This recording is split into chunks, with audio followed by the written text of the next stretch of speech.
This is HRRN, horse racing's voice. Firenze Fire fully extended in the center of the track, followed by Regalian in third. As Factor This drops back.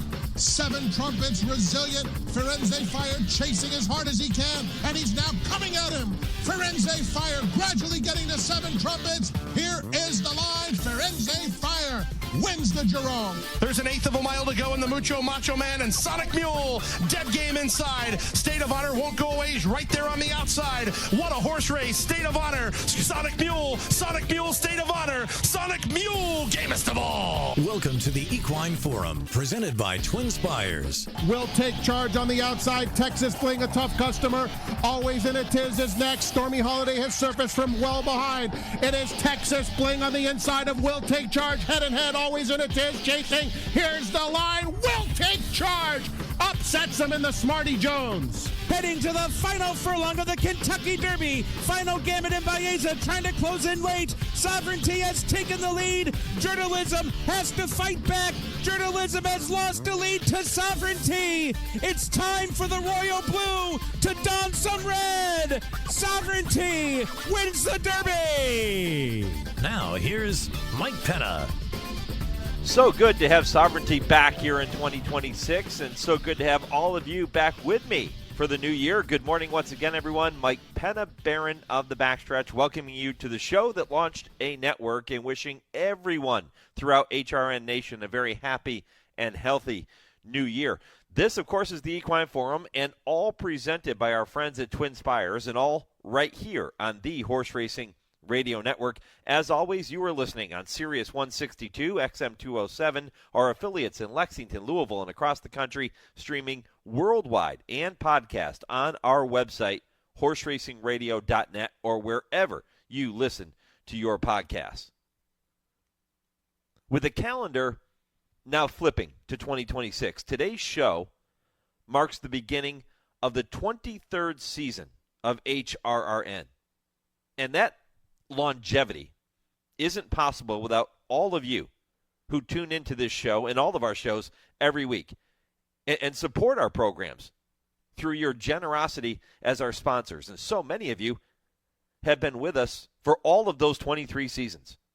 So I'm going to begin this new year by saying thank you to each and every one of you, all of our listeners, all of our sponsors, all of our affiliates, SiriusXM. Thank you for making this possible. And just as we kick off a new season, the latest edition of the Road to the Kentucky Derby is beginning. And it's beginning for many Derby hopefuls this afternoon with 2 points races and several others, maiden races included, which could mark the start of something very, very special when we get to the first Saturday in May. We've already seen 17 Derby, believe it or not, 17 Derby points races contested since the series began with the Iroquois at Churchill Downs in September. But the races just have a different feel once the calendar shifts to the new year, don't they? It's just something about those first Derby points races of the new year that just give you that first taste of Derby fever if you don't already have it. And my poll question today ties in to the Derby prep races we're going to see run later today. Which of the following 3-year-old stakes races being run this afternoon will have the biggest impact on the Kentucky Derby picture? Is it the Smarty Jones at Oaklawn, the Jerome at Aqueduct, or the Mucho Macho Man at Gulfstream?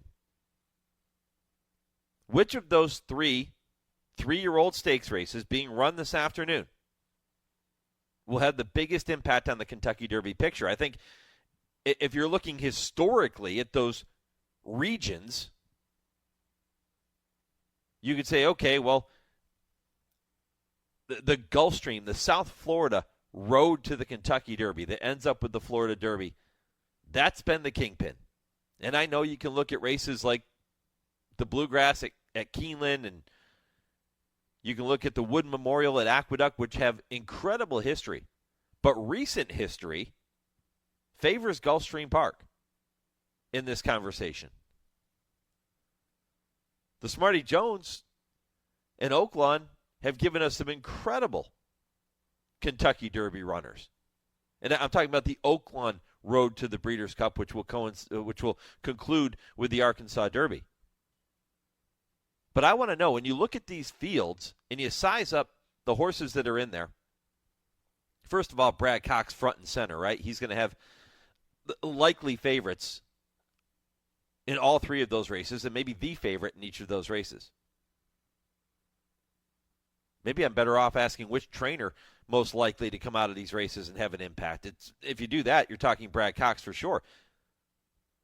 But I want to know, and you can go to @HRN on our X page. You can go to Horse Racing Radio Network on Facebook. That's where you can weigh in on this poll question, as you can every week. And if you don't do social media, you can email the show, mike@horseracingradio.net, to let me know which of those three stakes races being run this afternoon is going to have the biggest impact on the Kentucky Derby picture. Smarty Jones, Jerome, Mucho Macho Man. I'm going to talk about all of those races throughout the program. Nancy Holthus is the analyst at Oaklawn Park. She'll join me at 8:35 later in this first hour. We'll talk about the Smarty Jones. Brian Nadeau does a fantastic job at Gulfstream alongside Ron Nicoletti and the crew. Brian will be here at 9 o'clock, and he's going to talk about the Mucho Macho Man and that day. And even the Ginger Brew. We can talk about the Ginger Brew with Brian as well. It's a really good, solid card at Gulfstream. 9:20 Eastern, I'm going to welcome Jockey Junior Alvarado. Fresh off of being named the Venezuelan Athlete of the Year for 2025. Why is that a big deal? Well, it's a big deal because he's the first jockey ever to win Venezuela's most prestigious athlete award. The highest honor for an athlete in Venezuela is this particular award, and Junior Alvarado, fresh off of his wins with Sovereignty in the Derby, in the Belmont, in the Travers, and then a big win with Silla in the Breeders' Cup Distaff last year. He's the man who gets it. And, you know, his fellow Venezuelan, Javier Castellano, was one of the first people to come out on social media and to congratulate Junior, telling him it was well-deserved. And it is. And Javier's been up for that honor before, too. Couldn't get it. It's an award that quite often goes to athletes, in particular baseball players, but Venezuelan athletes in other sports, not horse racing. Junior really breaking the glass ceiling with that one. You'll hear from him at 9:20. We recorded that conversation yesterday. Junior's busy working horses this morning, so he took time yesterday, and I think you're really going to enjoy it. Also going to talk about the Eclipse Awards. Voters, myself included, had to submit our selections in each Eclipse Award category by 3 p.m. on Thursday afternoon. Tim Wilkin's going to join me at 9:40. You hear Tim every single week with I Ask, They Answer, 10:30 Eastern, Dale and Tim. He's doing double duty on this show here this morning. Timmy will talk about his votes, but not so much. Yes, we'll talk about who Timmy voted for and who I chose in some of these categories, but I want to focus on some of the more wide-open categories. This was a year, quite often you can go through and you say, okay, I know who I think I'm going to vote for in many of the Eclipse Award categories. Yeah, this horse was dominant in this 3-year-old male division. Sovereignty is really the one shoe-in, if you will, that you would look at and say, yeah, he's a no-brainer. He's the 3-year-old champion. You get a few of those every year when you sit down to vote for the Eclipse Awards. This year, I felt like there were far fewer chip shots, shoe-ins, guarantees than in previous seasons. And I'm going to talk to Tim about some of those wide-open categories. 3-year-old filly. I spent a lot of time thinking about who I wanted to go with, studying the past performances. Yeah, I knew the resumes of so many of those horses after watching them throughout the season. But when it comes down to a well-balanced group, an evenly matched field, you have to find some criteria to hang your hat on and say, okay, this is the reason I'm choosing you over this other horse. 3-year-old filly was tough. I thought the older dirt female category was challenging. A lot of people will look to Scylla and say, well, she won on the biggest stage. She beat the best horses. Well, if you recall, there were some significant scratches, including Torpedo Anna, from that Breeders' Cup Distaff. Not that Torpedo Anna was entered and then scratched, but she did not run in that race. They made the decision not to go to the Breeders' Cup with her. But there were some significant horses missing. Doesn't take away from Scylla's performance, but it was also Scylla's only win of 2025. So how do you view that? How do you weigh a victory in the Breeders' Cup against other horses in that category? Torpedo Anna, for example, who had multiple victories throughout the year at high level races, graded stakes, grade ones. It's an interesting conversation. I thought older turf male, I thought was another challenging category. But there were a few. We'll get into that with Timmy at 9:40, so stay tuned for that. It's a really entertaining conversation. Timmy took time to join me for that segment yesterday, and you're gonna hear that whole conversation coming up at 9:40. 10 Eastern begins hour number 3, and it begins with the TwinSpires Triple Play. Kevin Kilroy will give you 3 races to watch and wager on this afternoon with TwinSpires. 10:20, Kurt Becker Stroll Through Racing History. A fun story about a man named Bill Daly. And if you've ever heard the racing term on the Bill Daly, maybe you haven't. But if you have, you'll know why. After listening to Kurt's story, you'll know why they call it on the Bill Daly. And they do it in honor of or after Bill Daly. And at 10:30, Dale, Tim, I ask, they answer. We'll talk about some of the hottest topics. I talked about Junior Alvarado breaking the glass ceiling for a jockey winning the Venezuelan Athlete of the Year award. It's hard to think about many people in our sport that have shattered glass ceilings the way Diane Crump did it. News coming out yesterday that the trailblazing jockey passed away Thursday at the age of 77. Diane was the first female to get a jockey's license in the U.S. in 1969 and the first to ride in a pari-mutuel race in the U.S.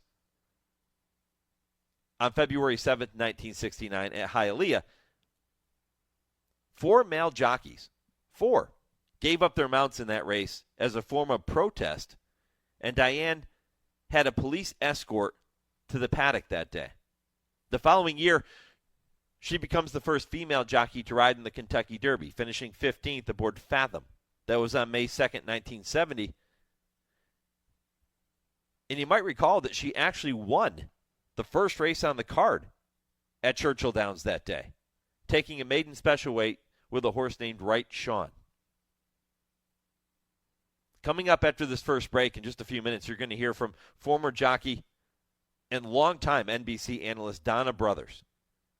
She remembers Diane Crump. Now, she didn't get the chance to ride with her very much, but she did spend a little time in the jocks room with Diane. And I'll talk to Donna about what her contributions, her legacy should be in the sport of thoroughbred racing. They're immense. And Donna will have that for you coming up in just a few minutes.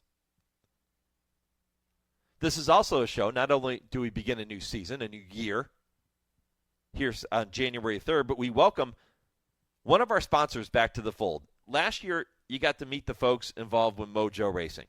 Well, they have come on board here to kick off 2026 as the sponsor of our Impossible Trivia questions that you hear every single week, put together by our producer, Lee Delapina. And there are so many cool tie-ins. I think that they're the ideal sponsor for these segments because Mojo Racing is a unique and a really clever way to introduce listeners to ownership and new fans to ownership. The one distinct difference is that it's not impossible to get your mojo working. The questions are quirky, they're fun. Mojo Racing is fun to be involved with. And I'm happy to have him involved with our Impossible Trivia question. And Lee Delapena has it for you right now. Thank you, Mike. This week's Impossible Trivia question is brought to you by Mojo Racing Partners. Get your mojo working. Only 2 horses have ever won the Jerome Stakes and the Kentucky Derby. You probably remember Fusaichi Pegasus doing it in 2000. But what other horse won both the Jerome and the Derby, and in what year did he do it? No Googling. We'll give out the answer at the end of the show. All right, there you have it. Right around 10:55 Eastern is when I will reveal the answer to this week's Impossible Trivia question. Going to get to a short break, come back, and we'll talk about Diane Crump on the other side of this. This is the Equine Forum on the Horse Racing Radio Network.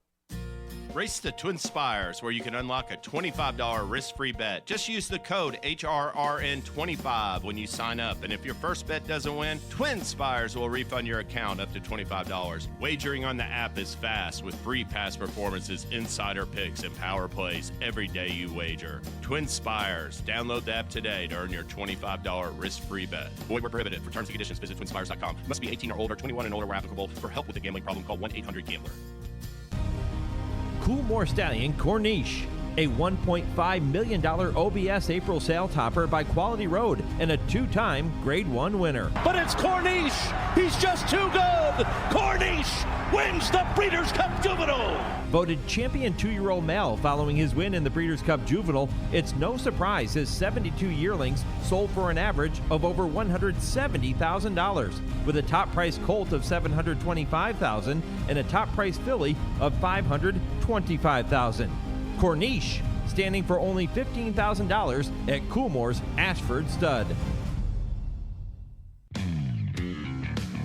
You're listening to the Equine Forum on HRRN, presented by TwinSpires. Torn off the top is moving suddenly. Native Royalty on the outside. Then it's Robin's Bug. And they're coming for the head of the stretch. Silent Stream torn off the top. George Lewis on the rail. Then Native Royalty. Nastra is in a drive and moving up. Through the stretch. Silent Screen has taken over the lead now. That is torn off the top second. Along the inside, Dust Commander. They come for the finish. Dust Commander is on the rail. He has the lead. My Dad George, a late move. Silent Screen. Here on the outside is High Echelon. They're coming onto the wire. Look at Dust Commander. Open up as they hit the finish. Dust Commander a big winner. Then My Dad George second. High Echelon third, and Master is fourth. Silent Screen is fifth. Welcome back to the Equine Forum, presented by TwinSpires, the first Equine Forum program of the new year. That was the late Chick Anderson with the call of Dust Commander, rolling to victory in the 1970 renewal of the Run for the Roses. Dust Commander most certainly made history that afternoon, but so did the rider of the 15th place finisher, Fathom. That was Diane Crump, who became the first female jockey to ride in the Kentucky Derby. Diane passed away Thursday at the age of 77, but her contributions to the sport and to female jockeys who would eventually follow in her footsteps leave behind an incredible legacy. And to remember Diane Crump here this morning, I welcome Donna Brothers, former jockey, longtime NBC analyst. Donna, such a delight to have you on the program again, and Happy New Year. Hey, Mike. Happy New Year to you, too. Thanks for having me. And, thank you for doing a tribute show to Diane. She was a legend and quite a tribute to horse racing and women in the sport of horse racing. I was talking about this earlier that, she became the first female to get a jockey's license in the U.S. in 1969, and then the first to ride in a pari-mutuel race in the U.S. at Hialeah, February 7th of 1969. But, that day, 4 male jockeys gave up their mounts in a form of protest in that race, and Diane had a police escort to the paddock. My goodness, how times have changed. Yeah, so many brave women. So as you already know, but I'll just for your audience, Kathy Kuzner was the woman who went to court to fight for the right to women to ride. She was an Olympic medalist on the show jumping team for the United States, and she loved doing point-to-point, and I think she lived in Virginia at the time, and she didn't understand why women couldn't be a jockey, and she talked to a friend of hers who was an attorney, and he said, well, with the Civil Rights Act, there's no reason why they couldn't. And so she took it before a judge. It took 30 minutes for the judge to decide, absolutely. And so she won the right, but then she broke her leg in a show jumping accident before she could have the opportunity to ride in the first race. And that distinction ended up being fallen to Diane Crump. And I can't think of a better person because I didn't know Diane very well. I did read her book later, and I rode with her, I think, just maybe one or two times toward the very end of her career when she was just dabbling in riding here and there. I was riding at Churchill Downs, Keeneland in Kentucky. And from what I knew about her, she got into being a jockey for all the right reasons. Number one, she loved horses, and number two, she loved to go fast. Number three, she loved to compete. And so she just, for Diane, it had nothing to do with seeking fame or fortune, and she wasn't looking to do it for notoriety, but she certainly distinguished herself as a pillar of the sport. She was the first woman ever to ride in a pari-mutuel race in Kentucky, winning her Kentucky debut, believe it or not, at Churchill Downs on April 29th, 1969, with a horse named Two Ritzy. When you think about Diane's plight, if you will, the things that she had to overcome as she was beginning her riding career, what do her contributions mean to Donna Brothers and to all of the female riders who would follow? Well, as you know, my mother was also one of those pioneers, so she was one of the first half dozen women to receive a license as a female jockey, and that was also in 1969. And so I'll tell you what it means. It means that when I started riding in 1987, and I would have people ask me if I experienced any discrimination because I was female, I thought, and maybe even said at times, it's 1987, people. That stuff doesn't happen anymore. And maybe I was wrong. I don't know. I may have been naive. But what women like Diane and my mother did was, number one, they didn't take no for an answer. Number two, they didn't use their femininity as an exception. They did the best to use it as a strength. And number three, if they ever did experience gender discrimination, they didn't give it a voice. And so you never heard women like Diane Crump or my mother complain about any sort of discrimination or impartiality based on them being a female. And so when I started riding in 1987, I thought I had as much opportunity and right and chance to do it as anybody else. And when people would say, what about you competing in a man's world? My thought was, this is my world. I grew up in this world. But it was because of people like Diane that I could, when Diane started, it was in the early 60s when women still weren't allowed to gallop horses at the racetrack or weren't allowed to work on the racetrack. And when my mother was galloping horses on the track, she had short hair and she looked like a tomboy and essentially just tried to pass herself off as a boy. And Diane would have had those same sort of challenges. And they just overcame them because of the passion that they had for horses, horse racing, and the desire to compete. I know you mentioned earlier, Donna, that you never had the opportunity to ride a whole lot with Diane Crump, but you did tell me when I reached out to you yesterday and asked you to join me, and I appreciate you doing this on very short notice, that she set a beautiful example of competing in an always challenging sport with grace, dignity, and grit. What does that mean? I think that's a rare combination, right? Like, it's one thing for somebody to be graceful and another thing for somebody to hold themselves with dignity, but then also to bring grit to it. And that's what she did. If you talk to Diane, she was just a nice woman. And then if you were around her and around her horses, which she was very passionate about, you could see that she was a horseman or a horsewoman, however you want to put it. But she just did everything with elegance. She wasn't in your face about what she wanted to do, and her horsemanship shone through. And in order to do all those things the way she did them, she had to have true grit, because while she never publicly gritted her teeth and fought or raised her voice, she had to have a lot of grit inside her to do all the things she did in spite of the obstacles. To this day, Donna, she is one of 6 women ever to ride in the Kentucky Derby. And that number seems so low to me because there have been some incredibly talented female riders in the sport over the years. Why haven't we seen more?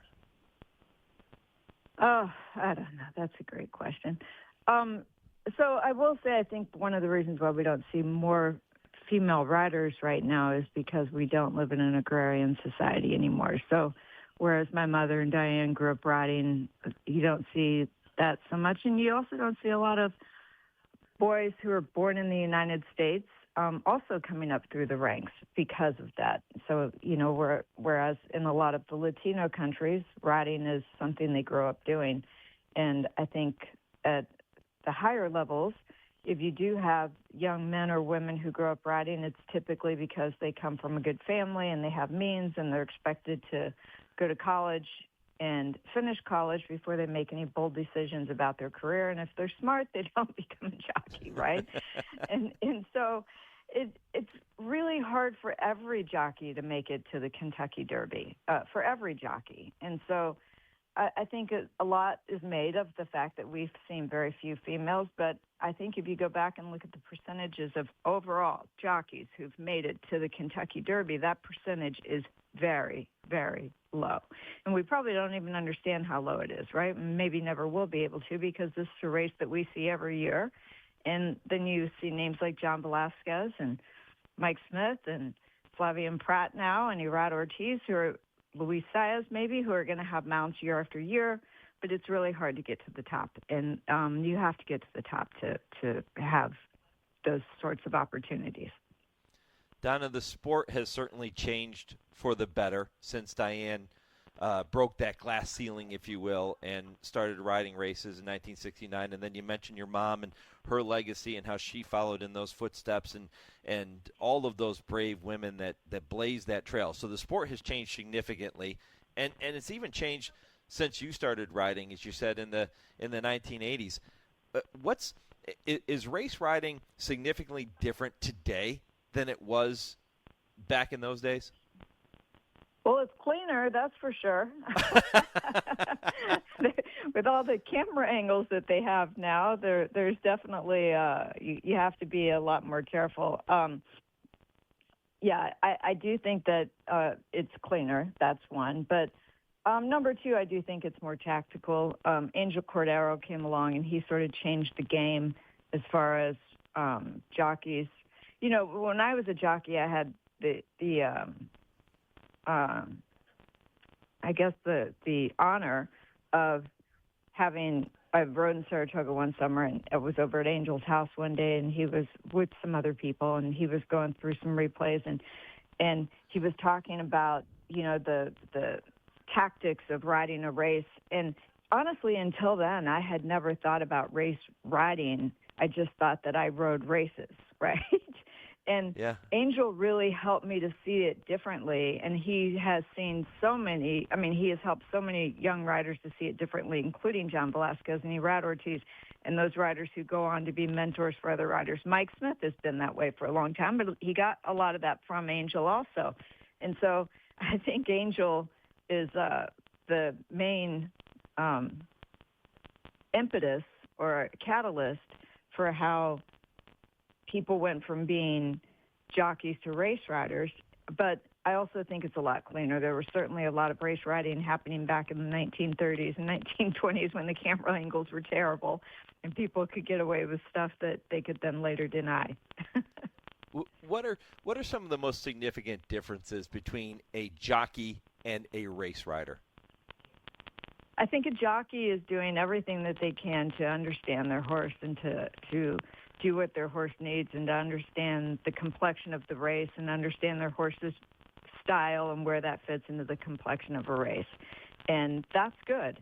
But in today's day and age, it's not enough. So a jockey like Irad Ortiz is doing all those things, but he also understands Flavien's horse and Jose's horse and John Velasquez's horse. He also understands their tendencies to stay on the rail or to not stay on the rail, and then he can tell from their body language whether or not their horse is carrying them, meaning whether or not they have horse or their horse is starting to fade. And so he's riding every other horse in the race based on what the jockey's body language is telling him. And the riders at the very top are all doing that. Donna, that's fascinating. And I can't thank you enough for spending some time, again, on very short notice to join me here on the program, to remember Diane, and to get into a couple of other things I didn't even know we were going to get into. That's what makes it so much fun to visit with you every single time. And can't wait for you and for the NBC team to get back into action again this season. Yeah, I look forward to it, too. And, Mike, it's always a pleasure to talk horses and horse racing with you. Thanks for having me on. Thanks, Donna. Donna Brothers, former jockey, longtime NBC analyst, does an incredible job when she's out there on horseback with the team. And, I loved when she was talking about Diane and talking about the grace, the dignity, the grit, and the way she explained that. And, again, Donna didn't get the opportunity to ride with Diane Crump, but she was around her, and she knew of her legacy, and her mother was there, and her mother knew of her legacy, and her mother created her own legacy. Really special stuff, and I appreciate Donna being here with us. Coming up next, we're going to turn our attention to Oaklawn Park. We'll talk about the Smarty Jones. That's a pretty good race down there this afternoon. We'll talk about that, and I'll do it with Nancy Holthus, the longtime analyst down at Oaklawn. We'll get to Nancy next, right after your Legends of the Turf and this short commercial break. On Saturday, July 16, 1965, nearly 60,000 racing fans gathered at Hollywood Park for the running of the Gold Cup over 10 furlongs on a superbly conditioned racing strip under a brilliant sun and a robin's egg blue sky. Most had come out to see if Native Diver, the 6-year-old homebred, who had already become a local folk hero, could win yet another big one. In his 2 previous starts, a Native Diver had beaten Viking Spirit by a neck at level weights and world record equaling time of 1:20 flat for 7 furlongs in the Los Angeles Handicap, and had trounced a strong field in a 9-furlong American Handicap after being rested for 6 weeks. Swaps, the legendary Ellsworth hero, had been considered the best homegrown up until now, but Native Diver was pressing that reputation in no uncertain terms. He had had 21 stakes wins, all in California, and had earned over $400,000. In the field of challengers in this Gold Cup were the likes of Tronado, Meadowbrook Farm's solid performer, Ramon from the Foxcatcher Farm, and Ralph Lowe's Gauger. Native Diver was the high weight, packing an impost of 124, including regular rider Jerry Lambert. As the gate sprung open at the head of the stretch, Lambert gunned Native Diver to the front with a terrific burst of speed, and by the time they came by the stands for the first time, Native Diver was 6 in front on the way to clocking a 22-1 first quarter. He continued setting all the fractions on an easy lead through the clubhouse turn and posted a fairly swift 44-2 for the first half. As the field straightened out for the long run down the backside, Lambert gave him a little bit of a breather, and 2 horses, Romant and Tronado, closed some ground until they were within 2.5 lengths of the leader. Native Diver had that margin at the 3/4, which had been turned in a very quick 108-4. He increased his lead as they went on down around the turn and was still 4 in front as they swung to the top of the stretch. The mile had gone in 134-1. Gauger had been rolling from far back and was within striking distance with 2 furlongs to the wire. Native Diver had enough left to run the final quarter in 25 flat and increased his margin slightly to wind up a clear and decisive 5-length winner. The final time for the 1.25 miles was 2 minutes and 1/5, which equaled the legendary Kayak the Second's mark. Owner L.K. Shapiro was absolutely thrilled with the win because it was the first time one of his horses had won a $100,000 race, the first time he'd won at 10 furlongs, and the first time he'd won an American Classic race at that distance with top weight. To add to the luster of this outstanding thoroughbred, he came back to win the Gold Cup again the very next year while packing 126 pounds in even faster time, 2 minutes flat. The pièce de résistance and the crowning glory was a 3rd straight win in the Gold Cup at the age of 8 in a phenomenal time of 158-4. With the latter score, Native Diver reached the hallowed plateau of being $1 million earner on the racetrack. You see, my friends, like fine wines, this extraordinarily fine Californian, Native Diver, had become better with age. Race the TwinSpires, where you can unlock a $25 risk-free bet. Just use the code HRRN25 when you sign up. And if your first bet doesn't win, TwinSpires will refund your account up to $25. Wagering on the app is fast with free past performances, insider picks, and power plays every day you wager. TwinSpires. Download the app today to earn your $25 risk-free bet. Void where prohibited. For terms and conditions, visit TwinSpires.com. Must be 18 or older, 21 and older where applicable. For help with a gambling problem, call 1-800-GAMBLER.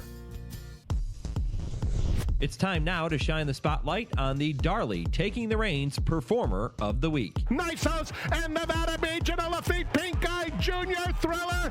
And Nisos knows where the wire is and scores by a nose. That's Nisos, the ultra-talented son of Darley Stallion Nyquist, taking home the top prize in the Grade 2 Lafitte Pink Eye Junior Stakes at Santa Anita. The 2025 Breeders' Cup Dirt Mile winner captured his 6th graded win, posting a 103 buyer and a new stakes record for his efforts.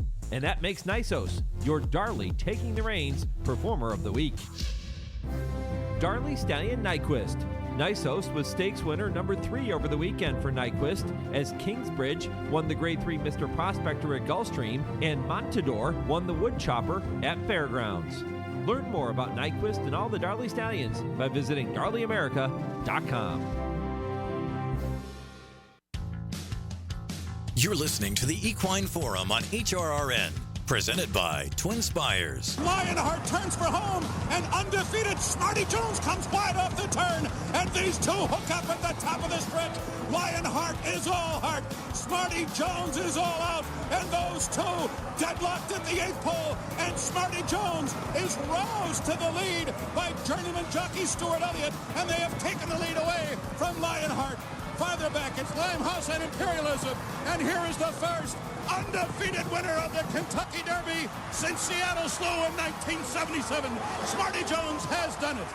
Limehouse was second, Imperialism finished third, and Limehouse was fourth. That's Hall of Famer Smarty Jones with his victory in the 2004 running of the Kentucky Derby. Tom Durkin had the call. Later today, we remember Smarty Jones with the Smarty Jones Stakes at Oaklawn. It should be fantastic. You have 9 very talented 3-year-olds, all Derby hopefuls at this point, going a mile and a 16th on the main track. It is part of a really solid card at Oaklawn. 3 stakes races. The Smarty Jones race number 10, mile and a 16th, as I mentioned, 5:25 Eastern. That's 4:25 Central and 2:25 for those of you out on the West Coast. And Nancy Holthus is the longtime analyst and handicapper at Oaklawn Park. She joins me now. Nancy, good morning. Good morning. Thanks for having me on such a big day. Yeah, happy Smarty Jones Day. Let's just start with talking about Smarty Jones for just a minute. I mentioned inducted into the Hall of Fame, a horse who really did more, as much as any horse, to bring our sport into the mainstream when he was going through that run. You know what? You just literally took the words out of my mouth. It was kind of like it kind of brought new fans into the sport following his journey, and we're so blessed that it started right here at Oaklawn.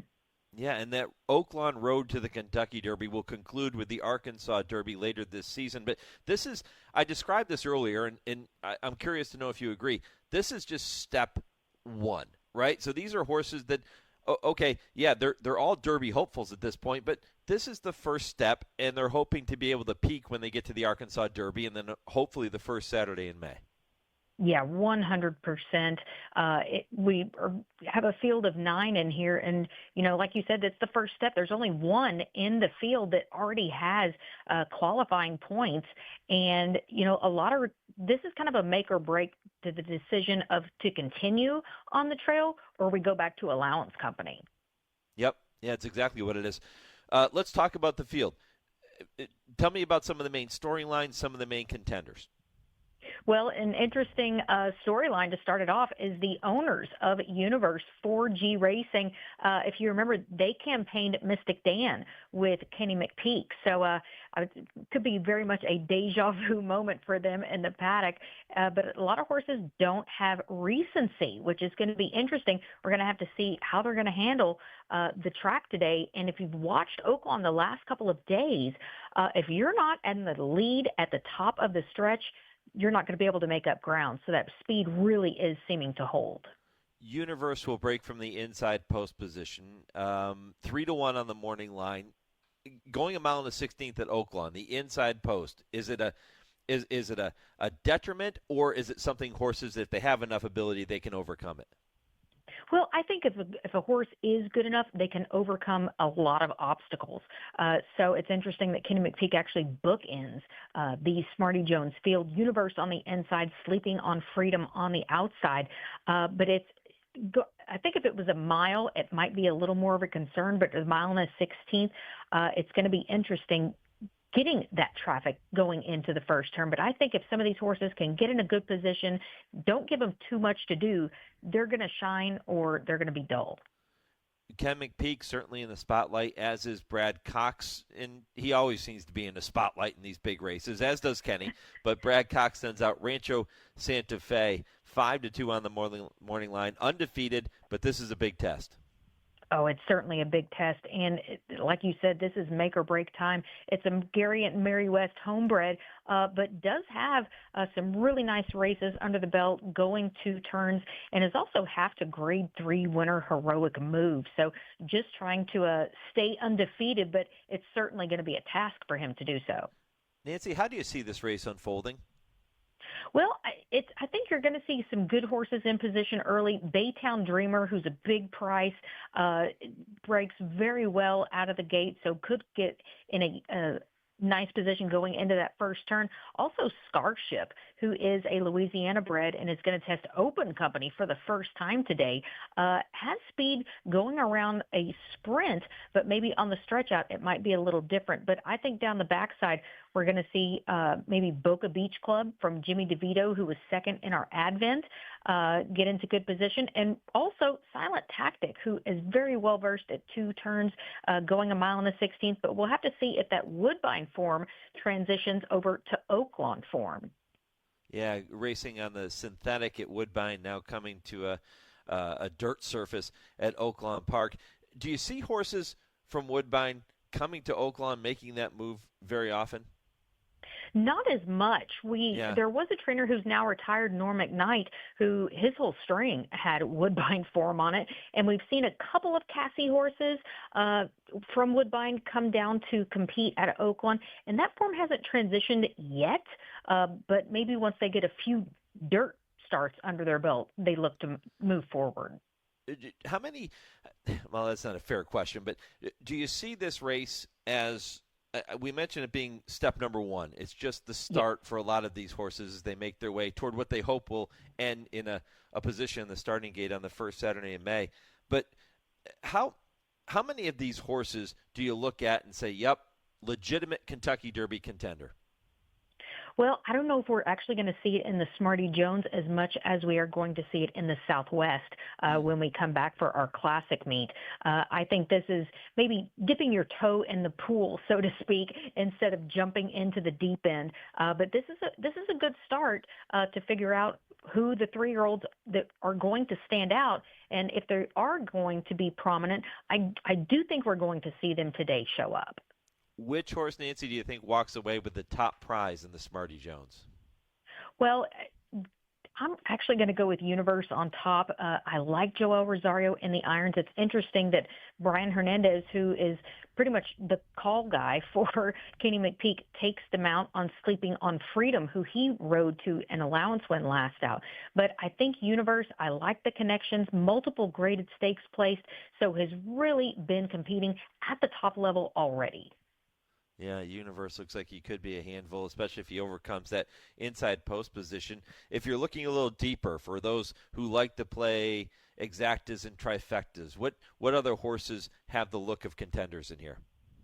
Well, Mark Casse right now can do no wrong at Oaklawn. He's winning at a 50% clip. I'm anxious to see Strategic Risk, who has competed in a few stakes races, but does come off a restricted stakes at Gulfstream and came from off the pace. But I like that he was at the top of the lane when they came into the stretch, and I think that's going to be critical again today. We've kind of seen that pattern so far this week, but I think a good price you may get is Strategic Risk, who is 6-1 on the line. joined by Nancy Holthus, longtime analyst at Oaklawn Park, does a great job with her handicapping as well. Nancy, there's a couple of other stakes races on that 11-race card this afternoon, including the Commodore Overnight Stakes, which will be run preceding the Smarty Jones. That's 6 furlongs on the main track. Tell me about some of those horses. Well, this is a really good field. We've got some horses coming off layoffs, coming in looking for their first stakes win. Kind of a standout, though, is Concrete Glory. Safi Joseph has only started one runner, and it was a winner, Luis Saez, in the irons. Comes off a really good starter allowance. I know this is a big step up, but has competed in graded stakes before. It's interesting that last race, 3 next out winners. So that's one thing I always look at. And this horse is a win machine, 7 years old, but has produced 17 wins and 39 starts. So I do expect Safi to have a very strong presence this afternoon.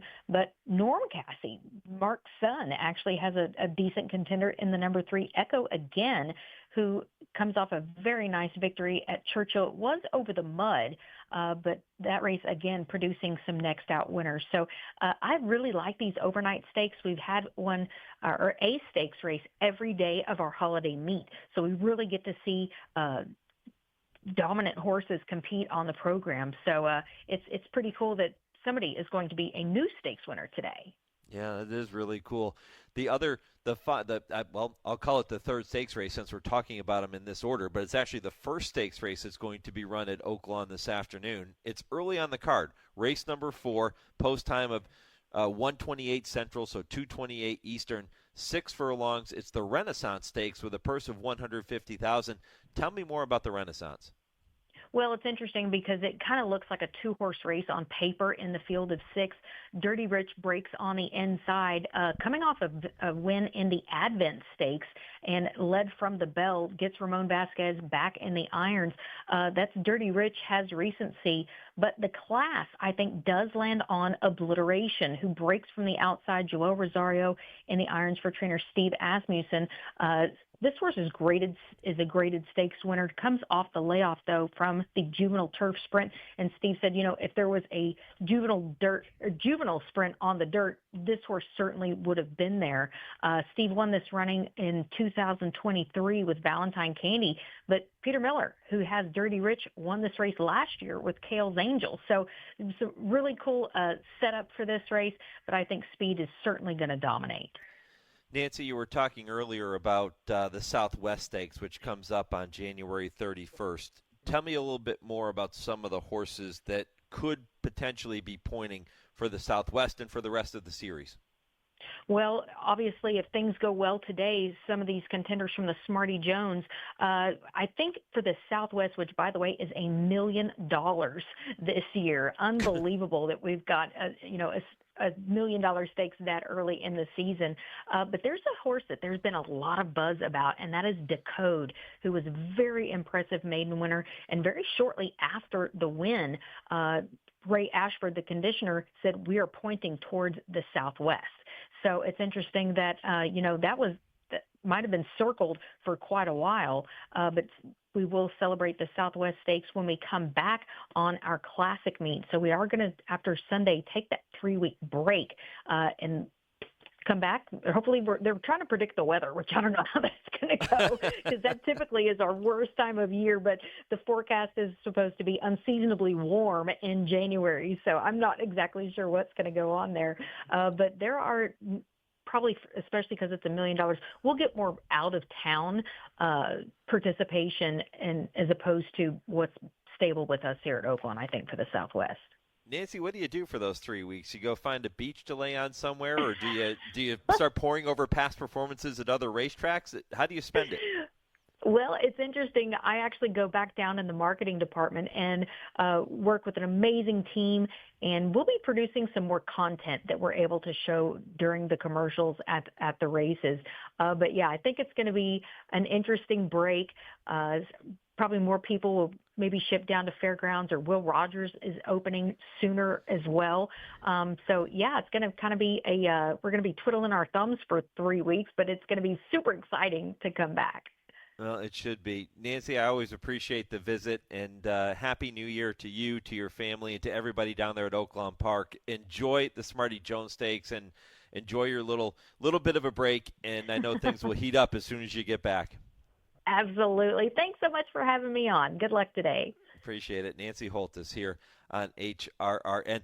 You know, I mentioned earlier, our poll question today, by the way, I gave you three choices. Which of the three-year-old prep races being run this afternoon will have the biggest impact on the Kentucky Derby picture?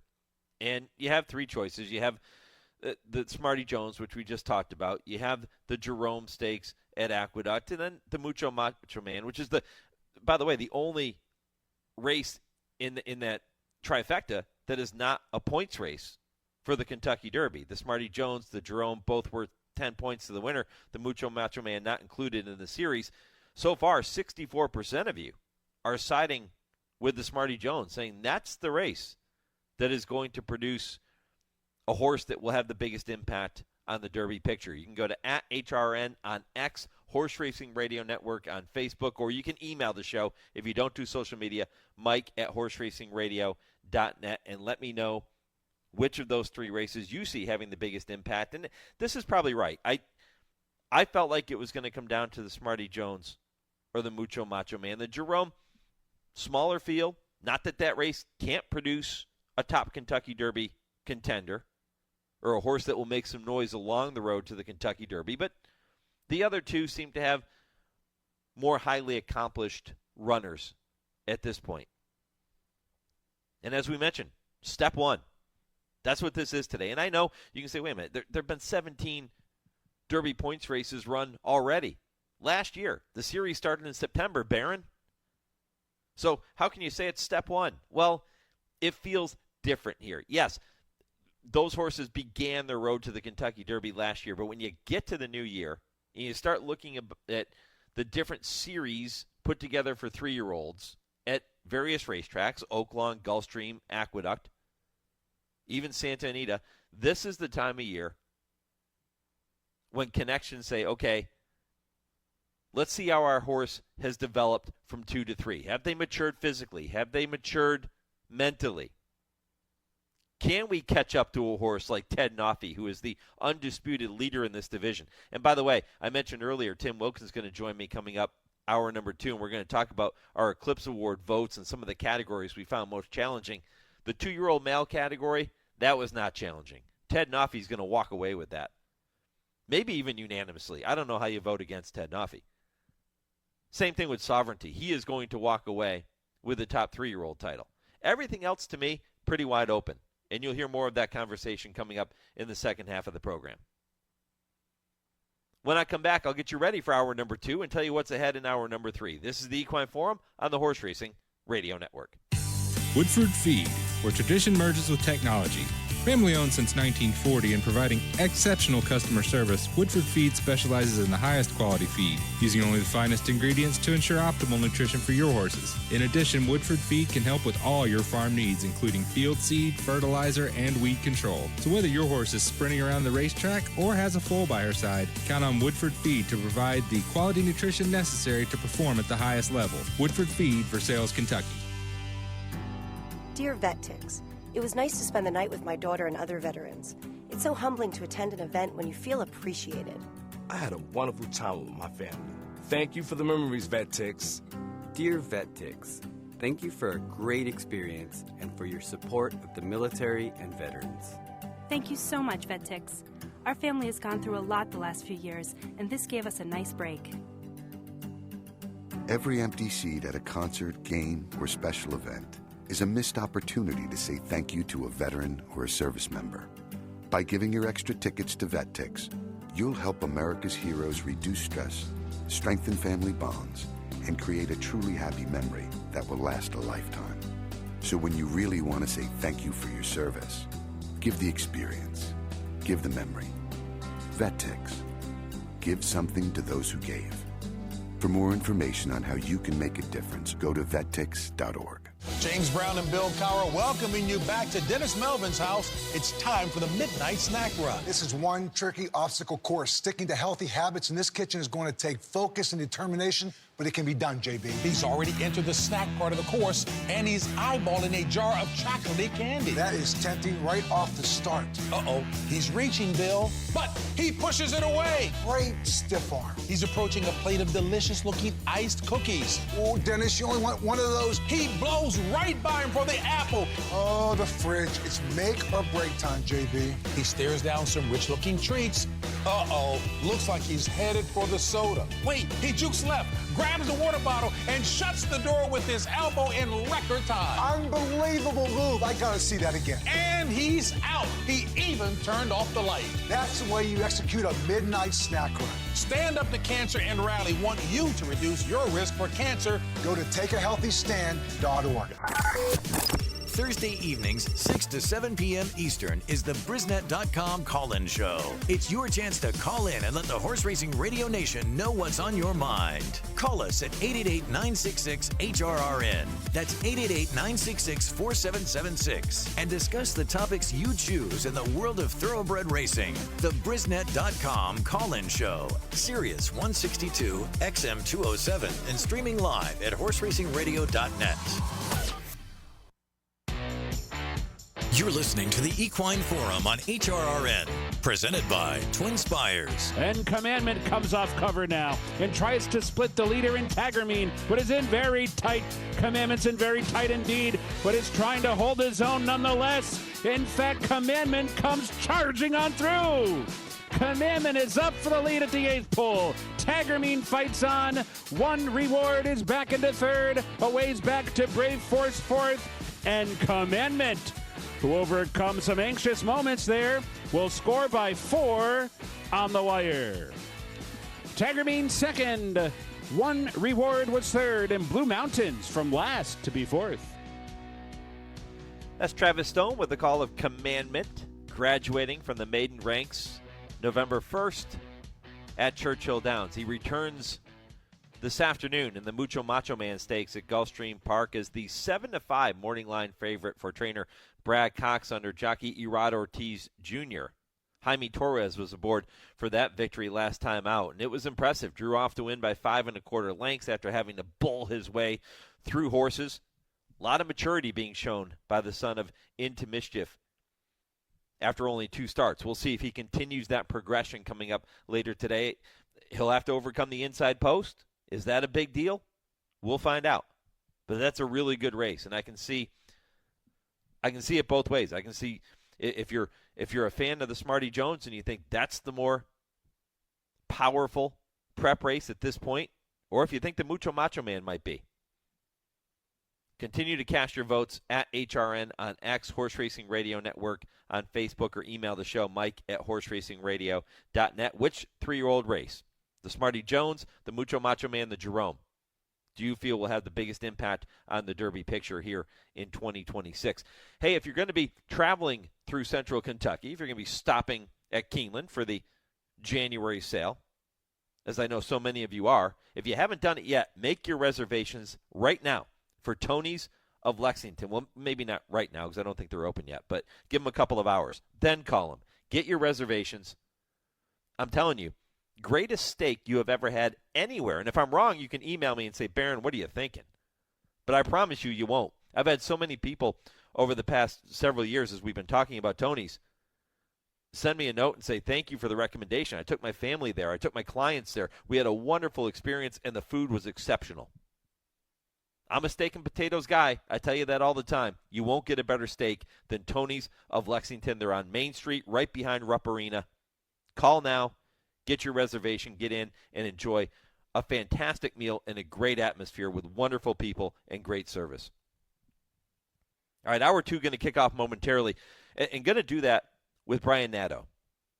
Brian is the handicapper analyst, one of the handicappers and analysts down at Gulfstream Park, does a fantastic job. You'll hear from him coming up in just a few minutes as we take a look at the Mucho Macho Man. I'll get his thoughts on whether or not he feels we're looking at a legitimate Derby player in that race this afternoon. And then 9:20, Jockey Junior Alvarado the man who guided Sovereignty to victory last year in all of those big races, and then Scylla in the Breeders' Cup Distaff. Junior was just named the Venezuelan Athlete of the Year for 2025. The first jockey ever to receive that honor. And this is an award, by the way, that dates back to 1944. And Junior's the first jockey ever to receive this very special honor. He joins iconic names on the baseball side of things. Names like Jose Altuve, Andres Galarraga, Venezuelan stars to receive that honor. And you're going to hear from him at 9:20. 9:40, Tim Wilkin. We'll talk about some of the more wide-open Eclipse Award categories. And then Hour 3 begins with the TwinSpires Triple Play. Kevin Kilroy joins me 10 Eastern to give you 3 races to watch and wager on. Kurt Becker, Stroll Through Racing History, presented by Keeneland at 10:20. And at 10:30, I Ask, They Answer with Dale Romans, with Tim Wilkin, who's doing double duty on the program for you here this morning. You'll hear from him again with I Ask, They Answer at 10:30. So lots still to come. Hour 2 begins right after this 10-second pause for station identification. This is the Horse Racing Radio Network, where racing comes to talk.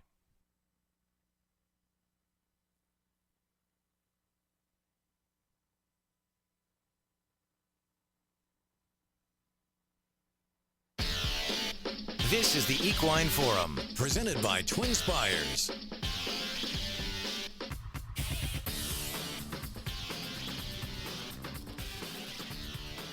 Happy New Year to everyone throughout HRRN Nation. Mike Penna, Baron of the Backstretch. Happy to have you with me on the Equine Forum, presented by TwinSpires. The 23rd year of HRRN, and none of it is possible without you tuning in every week and without all of our sponsors who take time to support us throughout the year. So thank you, and excited to bring you hour number 2. If you missed any portion of the first hour of the program, all you have to do is head back to our website, horseracingradio.net. If you're just joining us, Donna Brothers was here to remember the late Diane Crump, who passed away on Thursday. Nancy Holthus, just a short time ago, taking a look at the Smarty Jones and the other stakes races at Oaklawn this afternoon. Brian Nadeau does a great job down at Gulfstream. He joins me now to talk about the Mucho Macho Man Stakes, which is a stepping stone toward the road to the Kentucky Derby. Brian, Happy New Year, brother. Mikey, good to hear from you. Happy New Year to you as well. I appreciate you looking me up. I hope all's well in your world. Yeah, everything is wonderful, buddy, and looking forward to talking a little Mucho Macho Man. I loved Mucho Macho Man when he was racing, and I remember Kathy Ritvo, the trainer, doing an interview with her. It was myself and Jude Feld, and we were down at Gulfstream covering one of the races, and Kathy was so new to the media side of things. I believe, if I'm not mistaken, we were among, if not her very first interview along the road to the Kentucky Derby that year. Yeah, that's very cool. Yeah, he was a cool horse. Kathy did a great job with him, and of course, it culminated with a win in the Breeders' Cup Classic. So we're looking forward to seeing if we've got a Mucho Macho Man in here today. As you kind of said, the Kentucky Derby and certainly the Curlin Florida Derby. This is going to start the path today, so a lot to look forward to. If you do have a horse in here that turns out to be that caliber, which horses do you think have shown the ability to get to that level? Well, I mean, certainly Commandment for Brad Cox was so good, winning at Churchill Downs, breaking his maiden, and kind of doing it the way you would like to see a horse do it, come from off the pace. He wasn't just precocious or dominant, get to the front, and I'm better than you kind of thing. So that always bodes well, and Brad's unleashed a lot of nice ones already. Epic Summer for George Weaver kind of surprised everybody, but in his debut at Belmont at Aqueduct, and did it in fast time, and we'll see. These things start sorting themselves out a little bit today, Mike, too, because, there's the speed horses. Can they carry it? Can they show a new dimension? And that's always exciting, too, because, like I mentioned, that precocious word, that doesn't matter anymore. You're just because you show up and you're better than everybody else, that's not going to work today. You're going to have to earn it in these kind of spots, especially at a pretty demanding one-turn mile here at Gulfstream Park, too. It's you can be flat out to the boards for 5 or 6 furlongs here, and that catches up to horses in the stretch.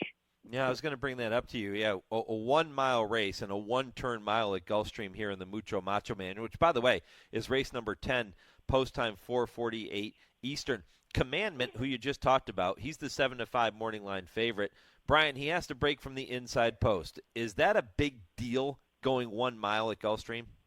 I don't think it's a big deal for him, Mike, at least in his running style, because he has come from off the pace in both his races.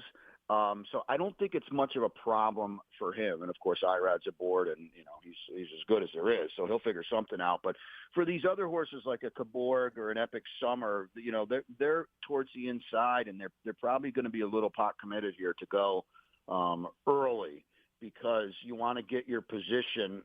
And if you take back, you run the risk of basically getting swooped by everybody. So I expect things to be pretty honest in here early on. Just if everybody's listening, the 7 Blame Yourself actually ran yesterday in a pretty salty optional claimer we had for 3-year-olds. So he's not going to run today. That probably takes a little speed out of it. But between the 2, 3, and 5, Roger That Dana being the other one, it looks like they're going to hit pretty hard up here, up front. Yeah, our man Dale Romans is going to join me later in the program, as he does every week, with Tim Wilkin on I Ask, They Answer at 10:30 Eastern. That's how we wrap up the show. He has Trips Promise in here for Barren Thoroughbreds. Do you give Trips Promise any shot? Yeah, I don't have a problem with him if you're trying to get think a little bit outside the box. Not that he's like a huge long shot. He's 5-1 at least on the morning line because of his running style. Mike, he's shown versatility in his career, and I think, kind of like a typical maybe Dale horse, he's going to settle a little bit, and he looks like he's getting better with each start. Can he win the Mucho Macho Man? It might be a little bit of an ask for him, but I think with the flow of the race and the way it shakes out early, yeah, he should be running on late and picking up some pieces. I think he could definitely get into the exacta and certainly the trifecta. So how does the race unfold, and who ends up walking away with the top prize? I've got it 196, but I do feel like the gap from Commandment to my other 2 horses is a pretty sizable one. I'm certainly not giving anybody anything too crazy out there with him being a short number, but what he showed in his race at Churchill Downs and the way he's likely going to be running today, I think he's going to be tough for Brad Cox. And Brad is already, like I said, he's got a pretty heavy hand, I think, as the year turns to January 1st and these 2-year-olds turn to 3. But I'll give one horse, Mike. Thunder Chuck ran very well in the juvenile sprint behind Hammond. Now, it wasn't a great race. Don't get me wrong. There was only 4 horses in there. But he didn't really have a great trip breaking from the rail. And I thought adding blinkers that day, like he finally showed a little bit. He finally kind of sort of ran fast because he was very slow in his first 3 races. And he's eligible to sit a really nice trip in here. So he's going to be my underneath horse that should offer a little bit of value too, because I think there's others in here that are going to certainly take more money than him. So I'm going to play at 1-9. And like I said, there's a little Trips Promise in there as well, because I think he can get a piece. Yep, yeah, and that would add a little bit of value. Again, number 1 Commandment going to take the majority of the wagering money in here. How about Epic Summer for George Weaver? 7-2 on the morning line. Tyler Gaffalione is aboard. You mentioned the early speed in that race at Aqueduct and drew away the way you would like to see a horse do it, but you're not going to use him. I'm going to try to beat him, Mike. He ran so hard at Belmont at Aqueduct, and he wasn't bet that day. He was 9-1 in a 6-horse field, so that's kind of surprising to me. The runner-up did come back to win, but I just feel like a horse like this stretching out an extra furlong and a half with how things might shake up early. I heard they might try to rate this horse, so that's fine. But I think he's the horse I want to fade in here because I expect him to get bet. It's Weaver, it's Tyler, as you mentioned.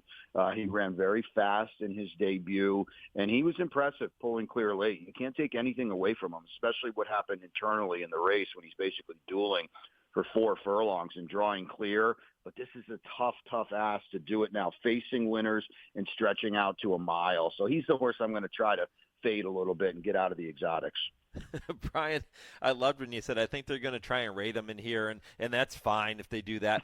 But this is the time of year when you can, at least a race like this in early January, if you are thinking, okay, maybe we have a horse that's a Derby horse or even a Preakness horse, you can play around a little bit at this point and say, yeah, he showed great speed. We know he has speed because he did it sprinting in his debut, but let's tinker a little bit here. Let's see if he can sit off of horses going a flat mile and see what happens. You can get away with that right now, but you can't do it in another month. No, absolutely not. And I always think back, what was the Mike Tyson line? Everybody's got a plan until they get punched in the face. Right. Yeah. Yes. That's great. But when the gates open and, all hell kind of breaks loose, we'll have to see. So you're right. You can try it today, Mike, for sure. But, he also showed brilliant speed at 6.5 furlongs, so you're going to take that away from him. So we'll see. And then with, much better horses in there today, too. It's a great feather in the cap if he can do it. But I tend to be a little skeptical, and you got to show it to me before I'm going to get aboard. One of the great things about Gulfstream's championship meet is it's not only about the horses, the 3-year-old colts, the 3-year-old fillies that we see in the stakes races that can give us a horse that competes on the first Friday or the first Saturday in May. It could be a horse that's running in a maiden race or an allowance race at this point in the season. And you referenced the strong racing yesterday. What did we see? Yeah, I'm glad we had time to talk about it, Mike. It's nearly actually a Florida bred for Todd Pletcher, who I was admittedly skeptical against because he actually got blasted by Epic Summer in his debut. He lost by 13 lengths to him. He came back. He beat Florida breds in late November. Well, he was awesome yesterday in a scratch down field of 4. A race that, quite frankly, I thought was, before the scratches, I thought it was tougher and better than the Mucho Macho Man. And he was awesome. He kind of got whacked around at the start. And then they went a little crazy up front, 3 horses, and nearly just ran by them all like they were tied to a pole. So you got to look out for him. He's by not this time out of a mine shaft mare, so they can't write a race far enough for him, Mike. So super, super impressive, and he has certainly, I know, Todd's got the soon-to-be 2-year-old champion down here and all that, and he's been so supportive of Gulfstream over the years, but nearly now has thrown his hat firmly into the Holy Bull, the Fountain of Youth, the Curlin Florida Derby ring, just a matter of what race Todd points to and what path he chooses. But go back and watch it if you didn't see it. It was a devastating performance. Yeah, the Holy Bull coming up January 31st. That'll be the next stepping stone, and that's what I love about that road to the Derby. Yeah. At all these different racetracks, there are stepping stones that you take, and again, step 1 later today in the Mucho Macho Man. Yeah, without a doubt. That Holy Bull is the back end of the Pegasus weekend. We've got 2 back-to-back huge weekends. The Pegasus on the 24th, and then everything shifts to the 3-year-olds on the 31st with the Holy Bull on an awesome card. So looking forward to getting it all started today, Mike. The crowds at Gulfstream this week with the New Year's Day and yesterday and today have been just awesome. So many people. It's great to see, and we are looking forward to it today. I promise you that. Brian, enjoy the day. I appreciate the visit. Happy New Year to you and to the entire team down at Gulfstream. We'll be watching later this afternoon. Mike, I always appreciate you having me, and best Happy New Year to you as well. You got it, my friend. Brian Nadeau here on HRRN. Yeah, that race, pretty solid. And, again, 1 mile, so it's not the mile and the 16th we're going to see in the Smarty Jones, but it is a flat mile and a stepping stone toward what could be a start in the Holy Bull, the Fountain of Youth, whatever the case might be, as we begin to make our way down the road to the Kentucky Derby, which that first Saturday in May will be here before we know it.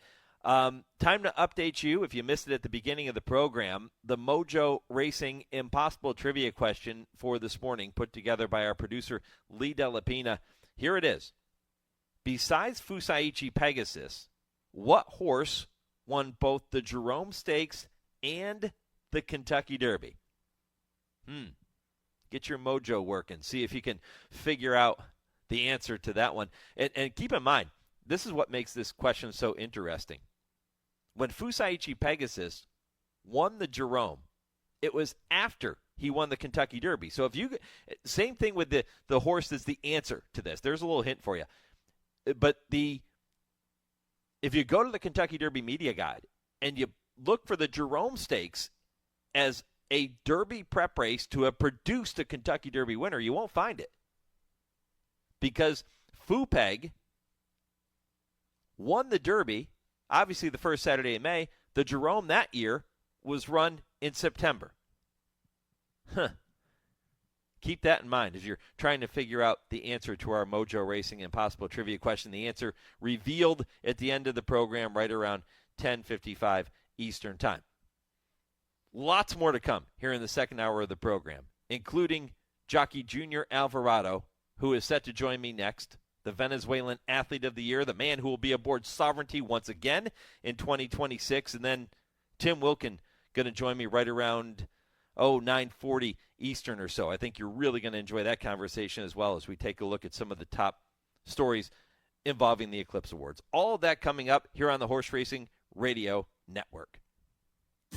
Race to TwinSpires, where you can unlock a $25 risk-free bet. Just use the code HRRN25 when you sign up. And if your first bet doesn't win, TwinSpires will refund your account up to $25. Wagering on the app is fast with free past performances, insider picks, and power plays every day you wager. TwinSpires. Download the app today to earn your $25 risk-free bet. Void where prohibited. For terms and conditions, visit TwinSpires.com. Must be 18 or older, 21 and older where applicable. For help with a gambling problem, call 1-800-GAMBLER. The National HBPA is continuously working to protect the health and welfare of horses by advocating and funding research to help reduce equine injuries, lobbying for a national testing lab to oversee and establish absolute uniform laboratory protocols, advocating for every track to undergo an annual independent surface assessment, passionately supporting off-the-track thoroughbred retirement facilities and adoption groups, and so much more. See additional HBPA initiatives at nationalhbpa.com. You're listening to the Equine Forum on HRRN, presented by TwinSpires. Journalism rocketing past horses. He's up to fourth on the outside, and Sovereignty's following him.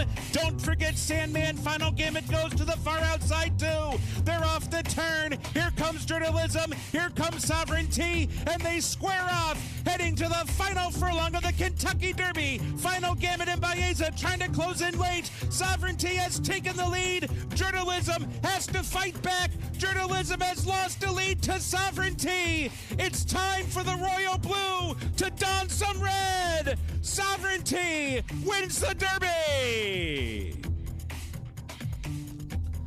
That is Travis Stone with the call of the Kentucky Derby in 2025, won by Sovereignty, the likely horse of the year in 2025. He's certainly among the favorites to win that award, and it was announced this week that Sovereignty would return to racing, and that is welcome news to his jockey Junior Alvarado, who joins me now.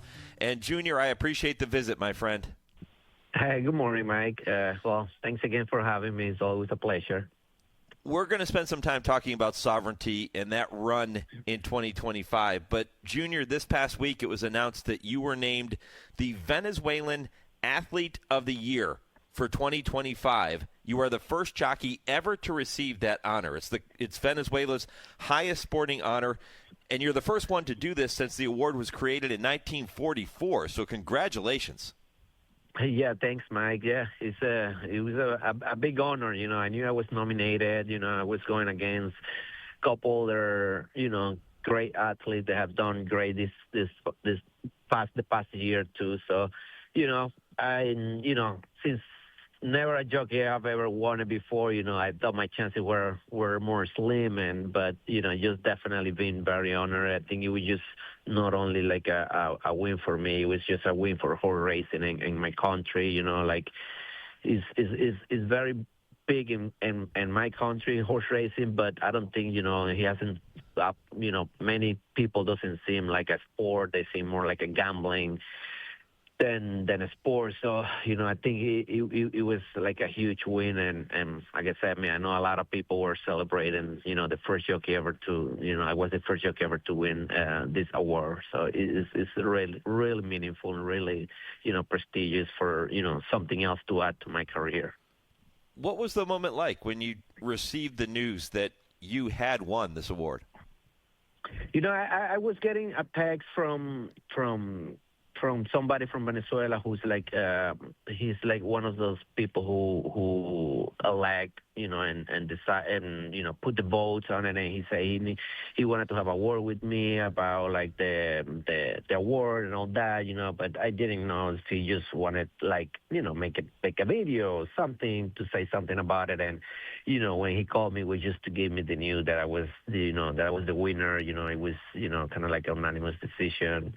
So I mean, I was in shock. I was in the car with my family, and I just couldn't believe it. I mean, I thought for a second like they were joking with me, but it took me a little bit to let that sink in, to be honest.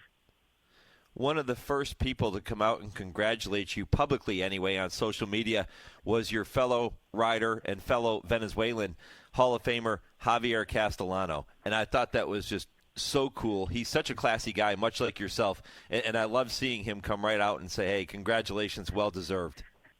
Absolutely. Yeah, he's always been there. We've always been a great friend, and our family is always, we always hang around together, and he knew I was nominated. He was nominated once before too, and couldn't win it. So he knew the meaning behind it, and yeah, I mean, it's always great to have all those college, getting and congratulating you for it.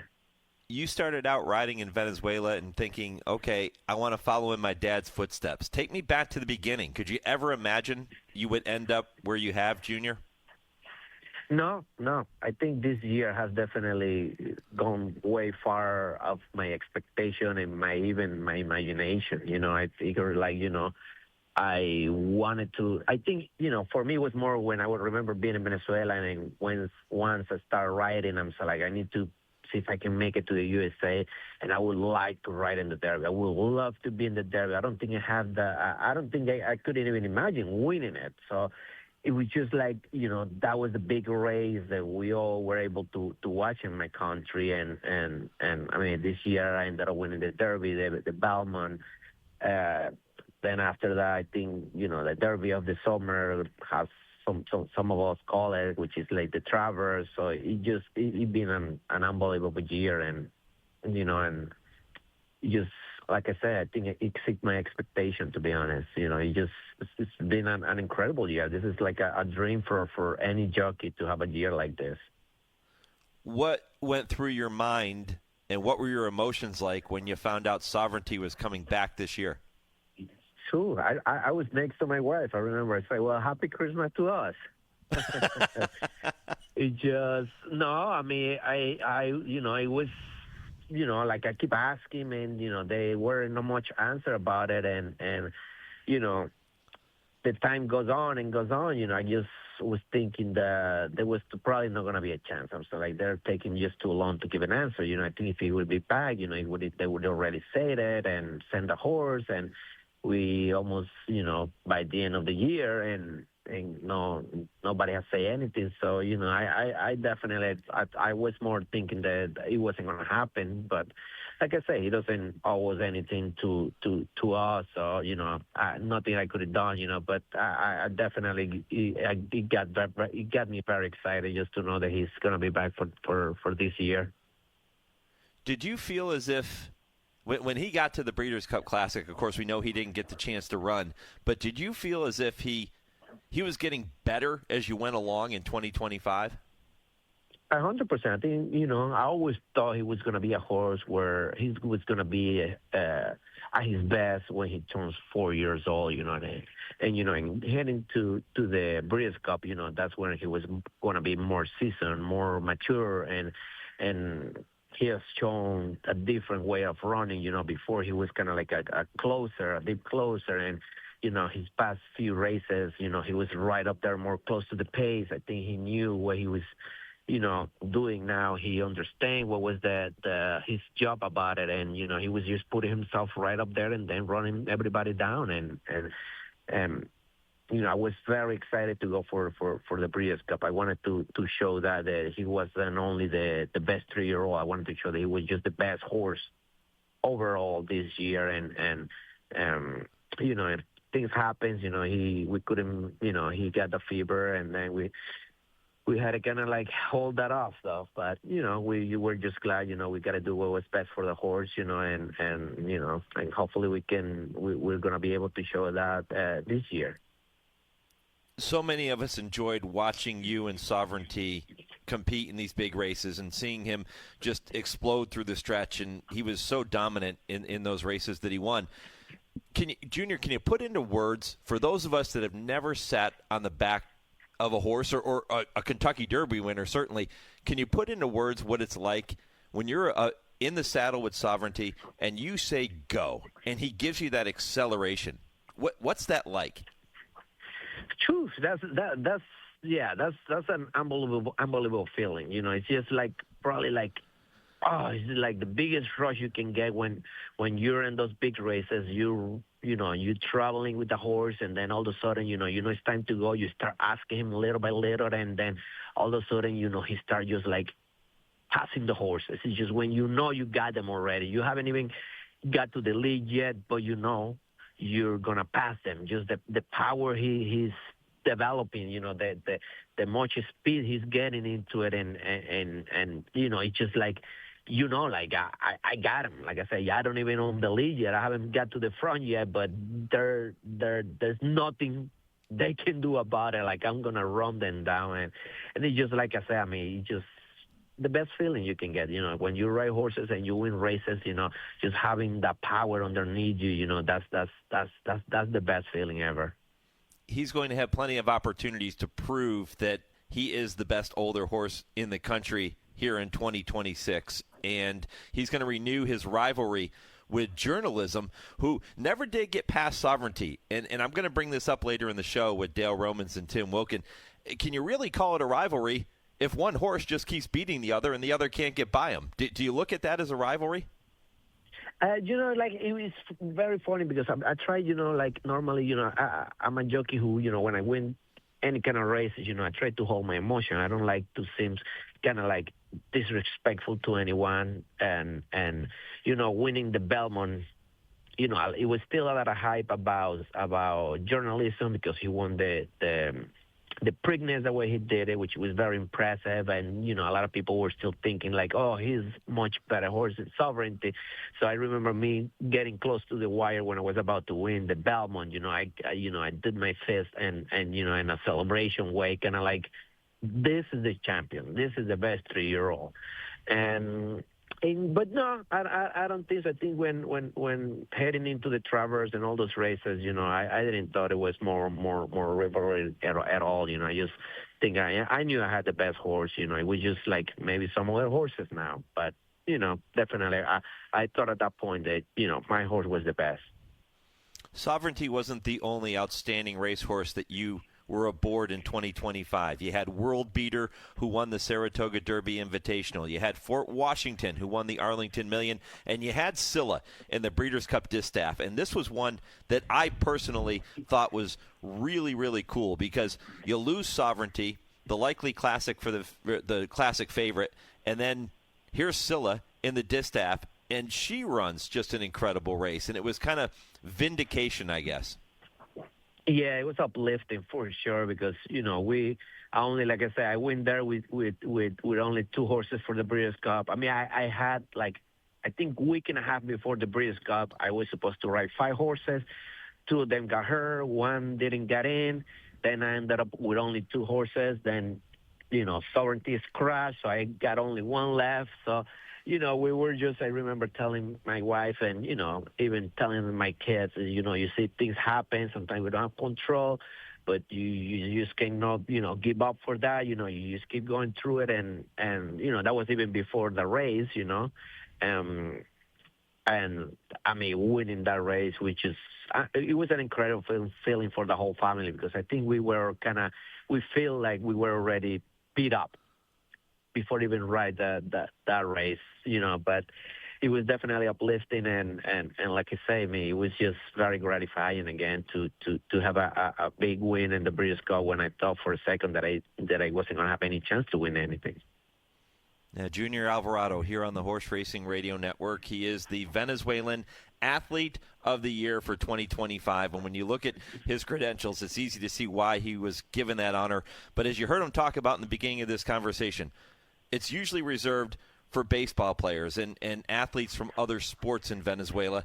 Guys like Jose Altuve and Andres Galarraga and Salvador Perez, all winners of that award. And now Junior has his name alongside those greats. And Junior, that is so cool. I am so happy for you, and I can't congratulate you enough, and I can't thank you enough for spending time with me as always. No, absolutely, of course. Like I say, it's been that kind of year, and that I think that winning that award, it was like the cherry on top that I needed for to end up the year. What do you do for an encore here in 2026? I don't even know.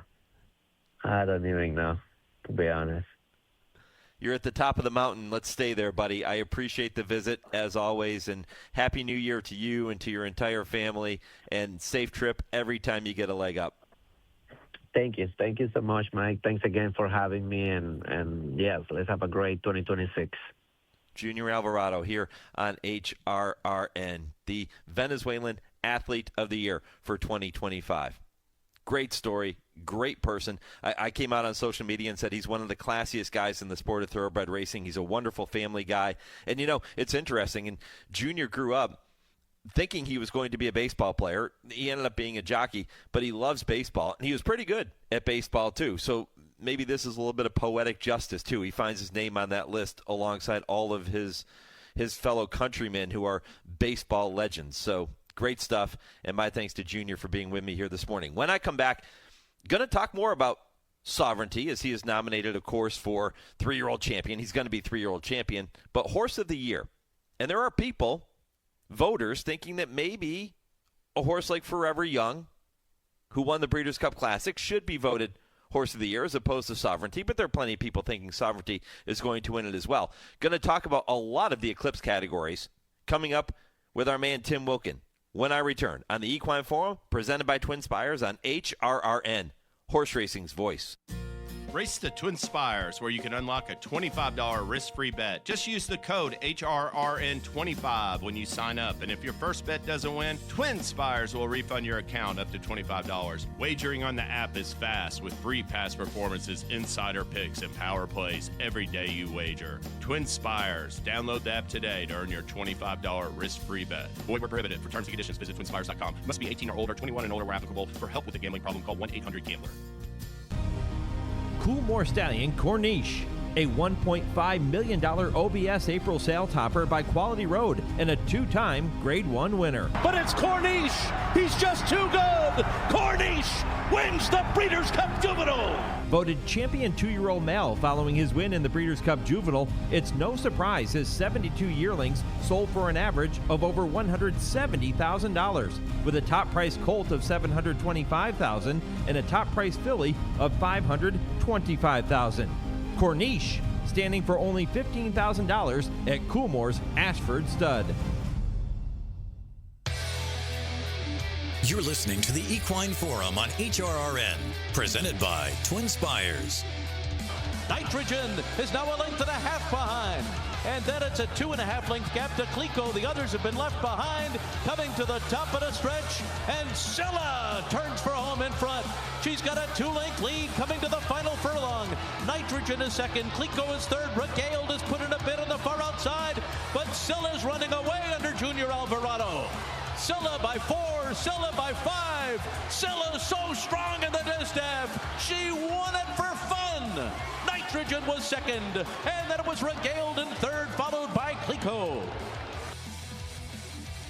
Welcome back to the Equine Forum, presented by TwinSpires. That was Larry Colmus with the call of Scylla winning the Breeders' Cup Distaff, her only win in 2025. Is that enough to see her named Older Dirt Female in the Eclipse Awards? Well, those votes were taken this past week, and the deadline was actually Thursday afternoon.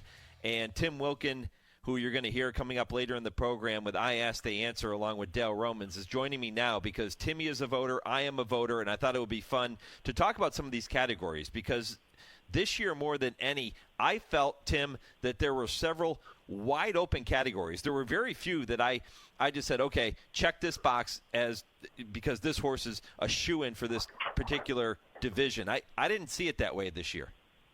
You know, Mike, usually there's sometimes you can just go right down the ballot because you know exactly who you're going to vote for from what you saw this year. And there's a lot of times there's a lot of dominant horses in each division. This year, there were only a couple of those divisions, I thought. I thought the 2-year-old male was a slam dunk with Ted Nafi. Obviously, the 3-year-old male, Sovereignty, was a slam dunk. And if those two aren't unanimous, then some people got to have their votes taken away, if you ask me. But other than that, there was a couple others that I thought were pretty easy for me, like Bookham Dano, I thought was a shoo-in for male sprinter. But you look at some of these other ones, and you really had to do some thinking and soul-searching and looking back at some of these races to see which horses truly deserve these, the most prestigious awards you can win in horse racing. And there's as you know, because you did it, there's a lot of thought that had to go into it. And when I find categories that are wide open and very even, I put a lot of emphasis, Tim, and I'm curious to get your philosophy. I put a lot of emphasis on grade 1 victories, and that's the first thing I look at, kind of the first tiebreaker, if you will. If there's an evenly matched group, and I find a horse that's won 2 grade 1 races, and nobody in the field has won more than one, I tend to lean toward that particular colt or that particular filly. There's a lot of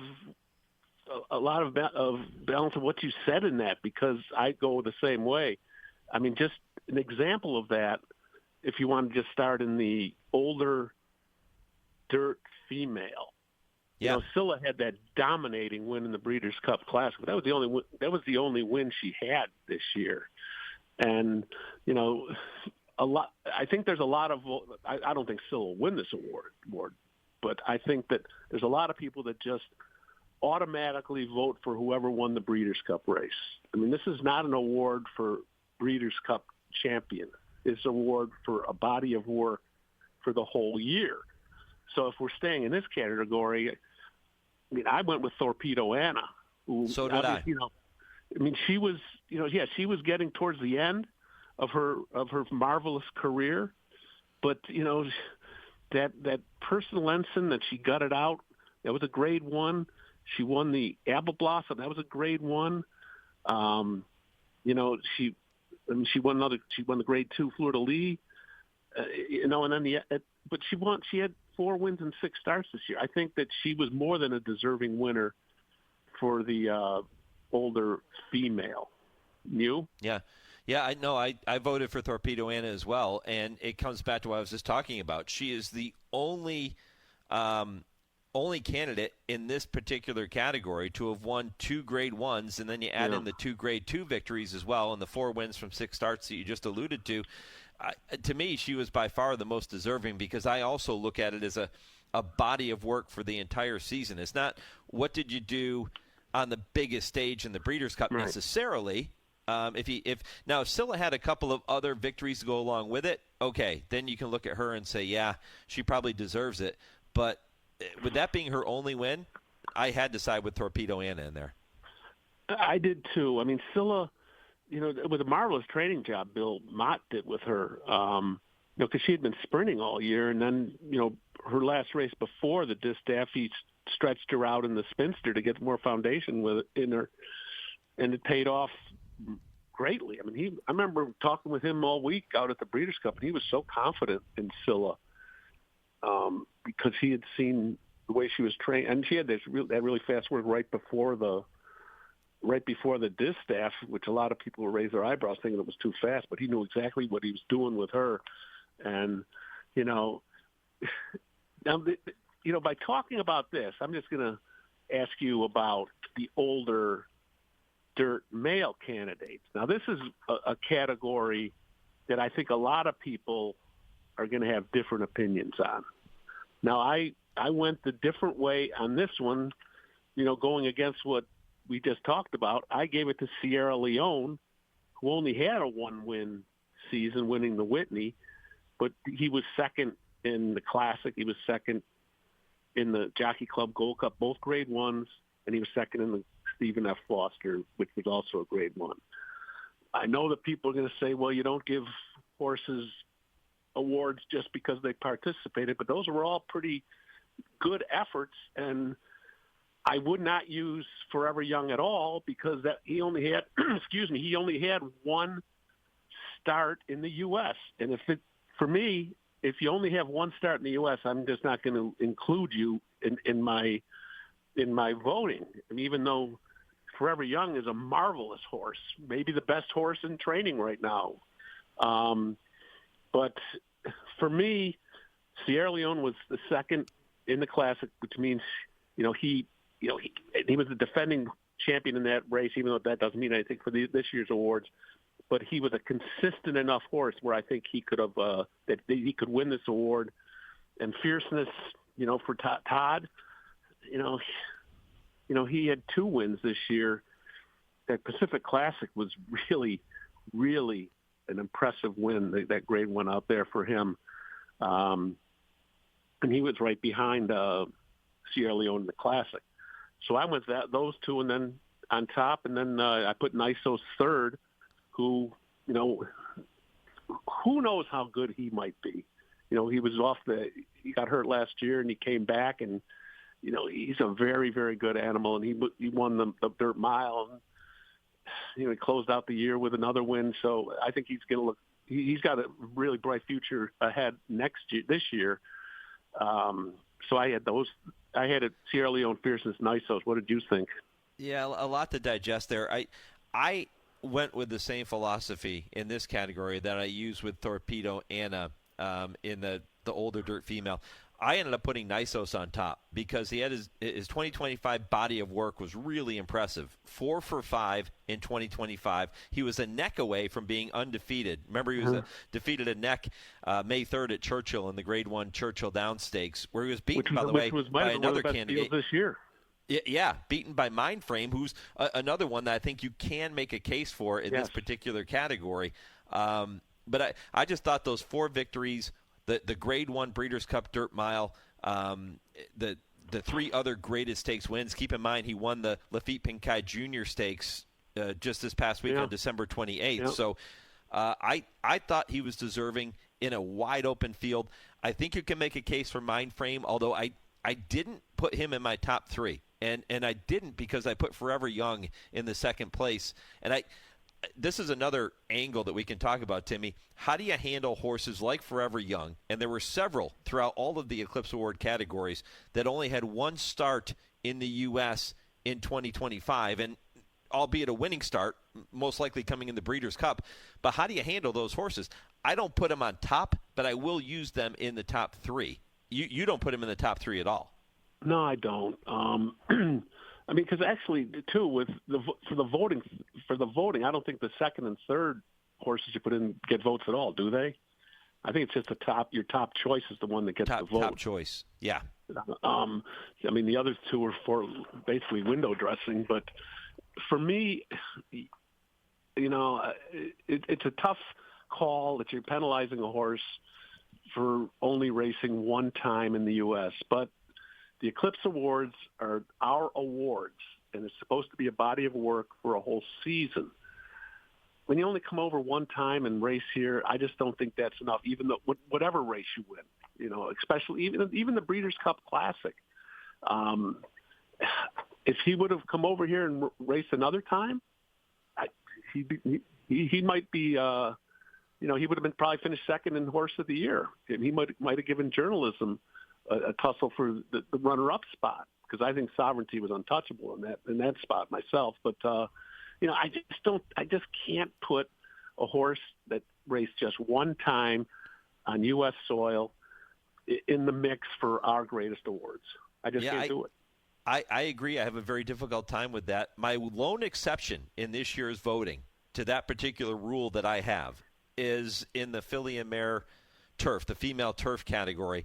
I thought that She Feels Pretty had the overall best body of work of any of the American runners in there. She had 5 starts, 3 wins, 2 seconds. She paired up a couple of Grade 1 victories in those 3 wins, winning the EP Taylor at Woodbine and the New York Stakes at Saratoga. But on the biggest stage in the Breeders' Cup Filly and Mare Turf, she was beaten on the square by Jazora. She finished second behind her, and I couldn't put She Feels Pretty ahead of Jazora because she lost head-to-head. So that was my lone exception. I went with Jazora over She Feels Pretty. Well, I put She Feels Pretty on top both because of for her body of work for the year, 3 wins and 2 seconds and 5 starts. And, you know, she it's not like she ran bad in the Filly and Mare Turf. She ran really well. But she got beat by another candidate in this category. But she only raced once, which for me is a disqualification for my thinking. Yep. If she would have had 2 starts in the U.S., I probably would have put her on top, but she didn't, so I didn't. I mean, in that category too, I feel kind of bad that She's So Spicy from Jose D'Angelo, who won the turf sprint, you know, had a marvelous year with 5 wins and 7 starts. But you know, I actually put her third in the female turf horses. You know, she had a great year, but it's tough for me to put a sprinter in that category. I mean, I put Nitrogen second, who I have as the top 3-year-old dirt filly, because, you know, she had a pretty good career, a pretty good year on the grass as well. I mean, Mark Cassidy had a really solid dual runner here, dirt and turf. Yeah, She's So Spicy found herself as kind of a horse without a category, right? Yeah. And that's one thing. Well, female sprinter. Yeah, female sprinter. I went with Splendora over She's So Spicy in that category. But I just thought she found herself kind of in no man's land, if you will. I put her first in the female sprinter. I mean, normally, obviously, that category is historically usually been given to a dirt horse. And Splendora was splendid this year. I mean, Copian had a good season. But I just felt She's So Spicy deserves something for the body of work she did, so I put her as the top female sprinter. I don't know if she'll win, but one of the categories, and maybe the category I spent the most time on, was the 3-year-old filly category. Yeah, you had horses like Good Cheer, the Kentucky Oaks winner, who was brilliant early on and then just kind of couldn't get back to the winner's circle after she won the Kentucky Oaks. She went 0 for 3 after that. But up until that point, she was really good. She won 3 of 6 races in 2025. You had Lacara and Nitrogen. This was a category where many of these fillies took turns beating each other throughout the year. So again, to me, it came back to which horses won more Grade 1s, and then I tried to look at the head-to-heads to see who won more of those matchups, and I ended up going with Nitrogen in this spot as the champion 3-year-old filly. I agree with you on that because I went with Nitrogen as well. You know, after she might never have even been a dirt horse this year if that Wonder Again hadn't been washed off at Saratoga. And she ended up winning by 17 lengths, even though she only beat 2 basically grass horses that out in the off track. But then, you know, then she just came back. She had one more race on the grass, finished and getting beat a nose by Fiona in the Belmont Oaks. But then she won the Alabama. She was second by a head in the Spinster, and second in the Breeders' Cup Distaff. It's you know, that's not a bad resume. You know, so I gave her the top spot for that, and then I put She's So Spicy second because I'm not going to. You know, as a 3-year-old filly, she had a great year. I'm not going to, you know, discriminate against her because of she was on the grass. And I put Good Cheer third because you shouldn't forget what she did early on. I mean, she won, which is really probably the most important race for 3-year-old fillies, the Kentucky Oaks. And she won, Fairground Oaks. She won the Rachel Alexandra. I mean, then she really tailed off quickly. You win the Kentucky Oaks, and you have a good foundation of wins before that, you should still be in consideration. So that's why I put her third. One last category before I have to get to a commercial break, Timmy. You touched on this earlier about the male sprinter category, and you said you thought Bookham Dano was a pretty good bet to win that one. I actually put Bookham Dano second behind Patch Adams, and I debated this one for a long time too. I kept going back and forth with their resumes, and to me it came down to Grade 1 wins. Patch Adams, a 2-time Grade 1 winner in 2025, a perfect 3-for-3 sprinting, whereas Bookham Dano only had that one Grade 1 victory on his resume. He did, but he had that one span where he won 3 races at Saratoga, going back to the Belmont Festival when he won the True North, then he won the Vanderbilt Grade 3 and Grade 2, and then the 4 ago. And some people are saying that he shouldn't be considered because they're saying he ducked the Breeders' Cup. But, Derek Ryan, and his intention was to never go to the Breeders' Cup. It's not like he found out who was going to run in that race and he said, I'm not going to go. He's never been a Breeders' Cup fan, so he didn't run in it. No, he did win 4 or 5 starts this year. And the one loss, he was involved in that, 4-horse photo with Mindframe and Vanishing and Nisos, and he finished 4th. A little bit luck, he could have been the winner of that race. And I just was a fan of Bookham Dano from the start. I mean, that 4-year-old was just picked up his lunch pail and went to work every day. Every time he went to the races was fun to watch, and I think he was a deserving horse for the top sprinter. I mean, I had Patch Adams in my mix too. I had him third, and I put Ben Tornado second. It was hard to do that. He only had 2 starts all year, won them both pretty convincingly, including the Breeders' Cup Sprint. But, I just thought Bookham Dano's body of work was better than the rest of them. That's why I put him on top. Hard to argue with that, and I won't argue with anybody that put Bookham Dano on top. I just thought Patch Adams slightly more deserving, but there were so many categories like that where you were splitting hairs, and you have to do your due diligence and do your homework and really study it and take into account so many different factors. And Tim, it sounds like you and I both did that. We have similar philosophies on a lot of these, but didn't mean that our votes matched up. And I think that's the cool thing about these Eclipse Awards. It's very. Everybody has their own opinion, and if you can back it up, then you should have your own opinion. Absolutely, I agree 100% with that. Yep, and I'm sure. Buddy, I appreciate it. I'm sure you had Sovereignty as Horse of the Year. I did. I went Sovereignty Horse of the Year. I did. Not much drama there for me. No, none. Yeah. Buddy, I appreciate it. Again, Happy New Year. We're going to hear from you later in the show when you're back with Dale Romans for I Ask, They Answer at 10:30 Eastern. But I really appreciate you spending some time to walk through those different categories in a wide-open year for the Eclipse Awards. Yeah, Mike, it was fun. I'm glad to get your input, too. All right, bud. We'll talk to you here soon. Sounds good. Tim Wilkin coming up less than an hour with Dale Romans. You'll want to stay tuned for that as they tackle some of the other hot topics in the sport on this first Saturday of 2026. I'm back with more, and I'll get you ready for that third hour of the show right after this on the Equine Forum on the Horse Racing Radio Network. All over America, people are taking the National Radon Test. Have you heard of radon? Is that a gas? Is it something that comes up out the ground or something? Well, it's like poison gas. Something dangerous that you're supposed to check on to make sure it's not in your home. Now it's your turn. Answer true or false. Radon is a radioactive gas. True, radon is a radioactive gas. True or false? The Office of the Surgeon General recommends that all homes be tested for radon. True, your home should be tested. I didn't know that, no. True or false, radon is the second leading cause of lung cancer. True. True, I didn't know that. Radon is the second leading cause of lung cancer. Answer true or false. Homes with radon problems can be fixed. True. Homes with radon problems can be fixed. So what do you do about it? I'm going to dial the number and call. 1-800-SOS-RADON. If I don't take care of it, nobody else will. Keep your family safe from radon.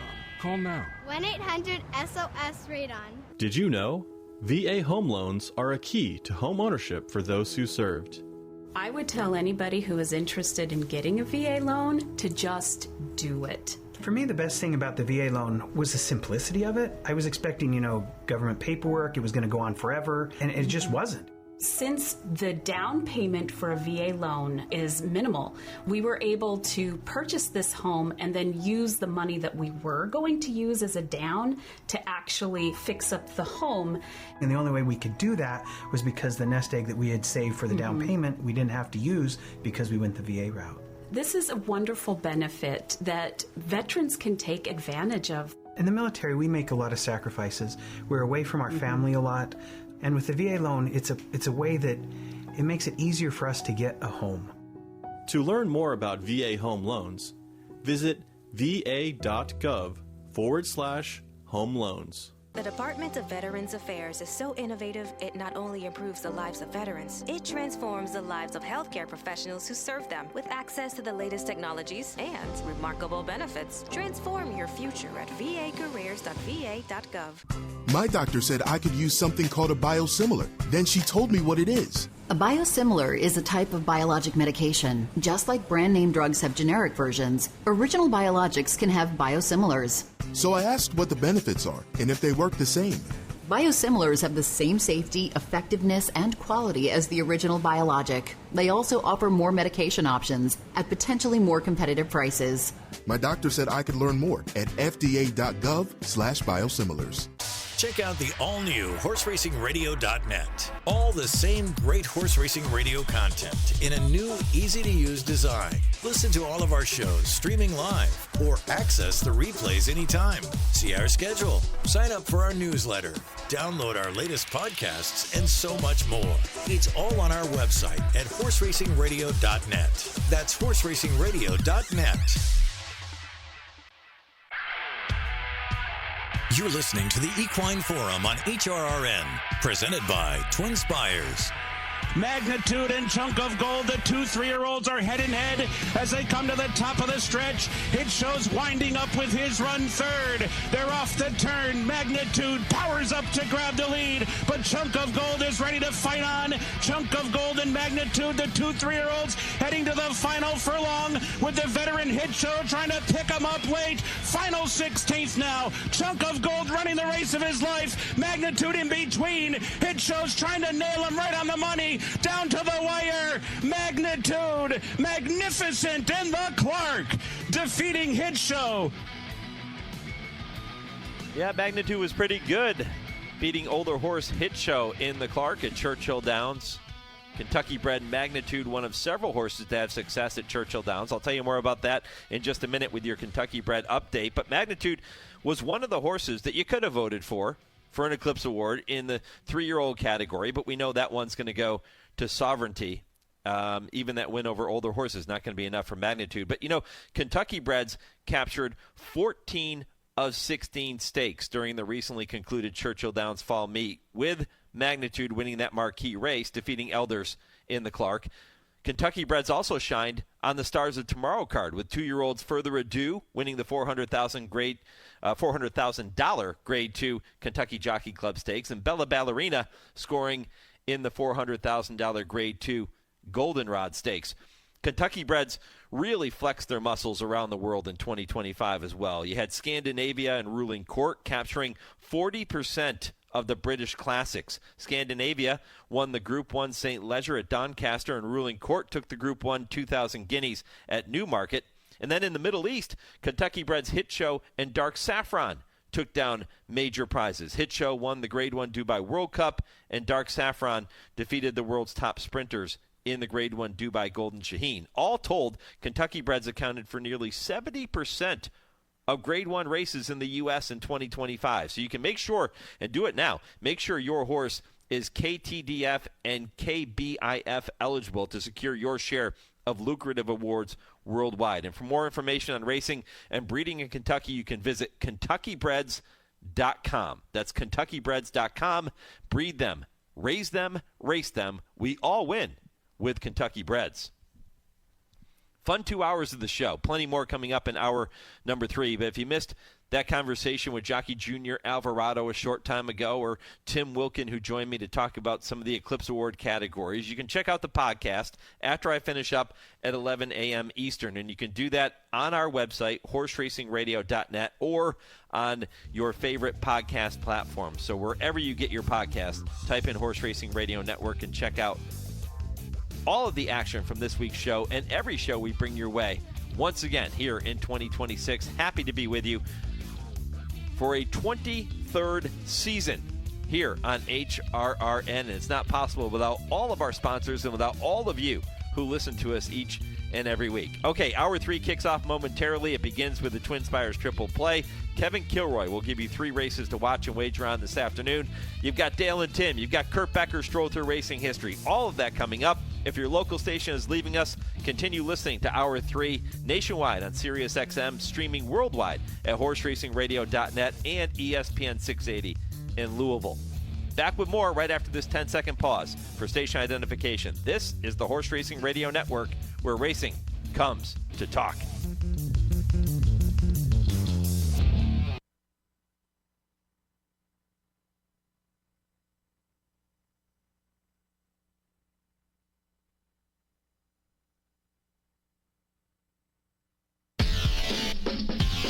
This is HRRN, horse racing's voice. Firenze Fire fully extended in the center of the track, followed by Regalian in third. As Factor This drops back. 7 Trumpets, resilient. Firenze Fire chasing as hard as he can, and he's now coming at him. Firenze Fire gradually getting to 7 Trumpets. Here is the line. Firenze Fire wins the Jerome. There's an 1/8 of a mile to go in the Mucho Macho Man and Sonic Mule. Dead game inside. State of Honor won't go away. He's right there on the outside. What a horse race. State of Honor. Sonic Mule. State of Honor. Sonic Mule. Gamest of all. Welcome to the Equine Forum, presented by TwinSpires. Will take charge on the outside. Texas Fling, a tough customer. Always in it. Tiz is next. Stormy Holiday has surfaced from well behind. It is Texas Fling on the inside of Will Take Charge. Head and head. Always in it. Tiz chasing. Here's the line. Will Take Charge upsets him in the Smarty Jones. Heading to the final furlong of the Kentucky Derby. Final Gambit and Baeza trying to close in late. Sovereignty has taken the lead. Journalism has to fight back. Journalism has lost the lead to Sovereignty. It's time for the Royal Blue to don some red. Sovereignty wins the Derby. Now here's Mike Penna.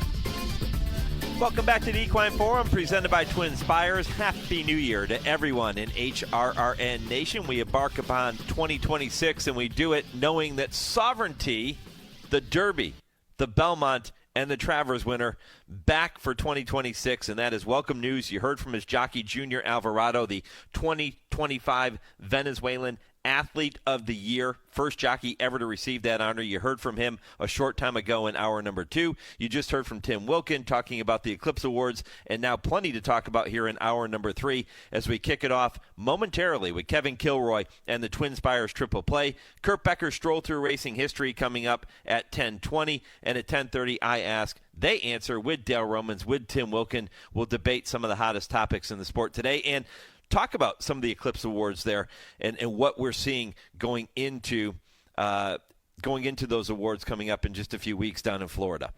But we begin hour 3 as we do every week with the TwinSpires Triple Play. Kevin, Happy New Year. Thanks for being with me, my friend. Happy New Year, Mike. Yeah, of course. It's nice to turn the calendar and see what's coming ahead and thinking about all those Eclipse Awards you're talking about. I mean, Horse Player of the Year, that's so fun that they give that to the NHC winner. I'm not that this year, that's for sure. I need to turn the page and hit refresh on some of my accounts here and see if I get back in the black. Yeah, you and me both. I'm nowhere near being able to contend for that title, but we're going to have some fun trying again this year. You know, last year was I thought a pretty strong year for racing. The older horse division was strong. You had the Sovereignty, journalism, rivalry, if you will. Horses like Baeza trying to get into that upper tier, and plenty more to look forward to here in 2026, especially with that division as those 3-year-olds are now 4. Yeah, the fact that they're going to come back to us is what we want as fans. Build that relationship with them, love or hate as a gambler, whether they made you money or not, or you just love them as an animal. So, and this is the time where we get to start calling those juveniles 3-year-olds and thinking about the Derby and the Oaks. So that action's big this weekend. And one of the races I want to talk about, not a Derby prep race, but might have a serious Derby contender in it. So I'm excited to dive in. Yeah, our poll question this morning, by the way, I'm asking our listeners which of these 3 races most likely to have an impact on the Kentucky Derby picture. Is it the Smarty Jones at Oaklawn? Is it the Mucho Macho Man at Gulfstream, or the Jerome at Aqueduct? And our listeners continue to vote. They can do that all the way through the show here this morning at HRRN on X, Horse Racing Radio Network on Facebook, or email the show, Mike at horseracingradio.net. The Mucho Macho Man is one of the races that we're going to focus on in your triple play, Kevin. That's the race, as I mentioned, down at Gulfstream, but you have a couple of others that you like there, too. We're going to start with race 6, the Ginger Brew, which is a purse of $175K. It's for the 3-year-old fillies going 1 mile on the turf. Why'd you pick that one? Storm's Wake, this Brian Lynch, one of 2 Brian Lynch fillies in this one. She's a neat filly. She really is. The rail horse in here, 10-1 in the morning line. The other Brian Lynch, something we don't get to say all the time because, of course, we do have Sister Troyenne, and she's been sensational. But Storm's Wake, she looked very good at Ellis over the summer. She caught my eye.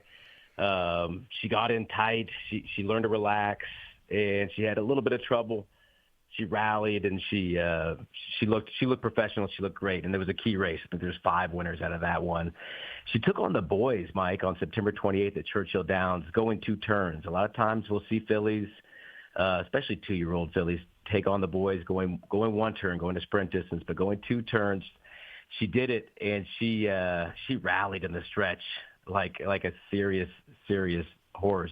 Beating Honey Dutch, who's a good one for Beckman, a couple other good ones in that race. So, Lynch stepped her up to the stakes level last out, and she was the favorite against Spirit Doll, Bayou Bridget, who she'll face in this Ginger Brew. When I watched that race, of course, I bet her in that one. I just think that she either just didn't like the footing. There was a little bit of rain coming down that day, but when she got asked by Juarez and she was in a great spot, she just didn't respond. So I'm just going to give her a pass. The talent's there.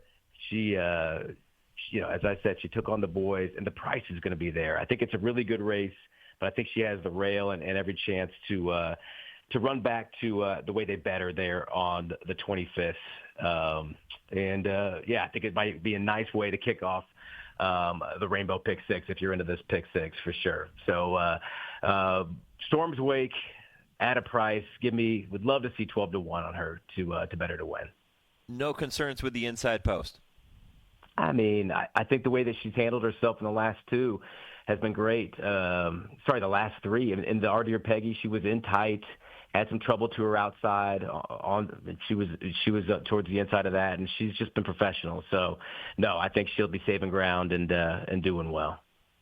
Storm's Wake, 10-1 on the morning line. Nick Juarez, Brian Lynch, as Kevin mentioned, the team there, and the 3-year-old daughter of Oscar Performance getting his top vote to kick off this week's TwinSpires triple play.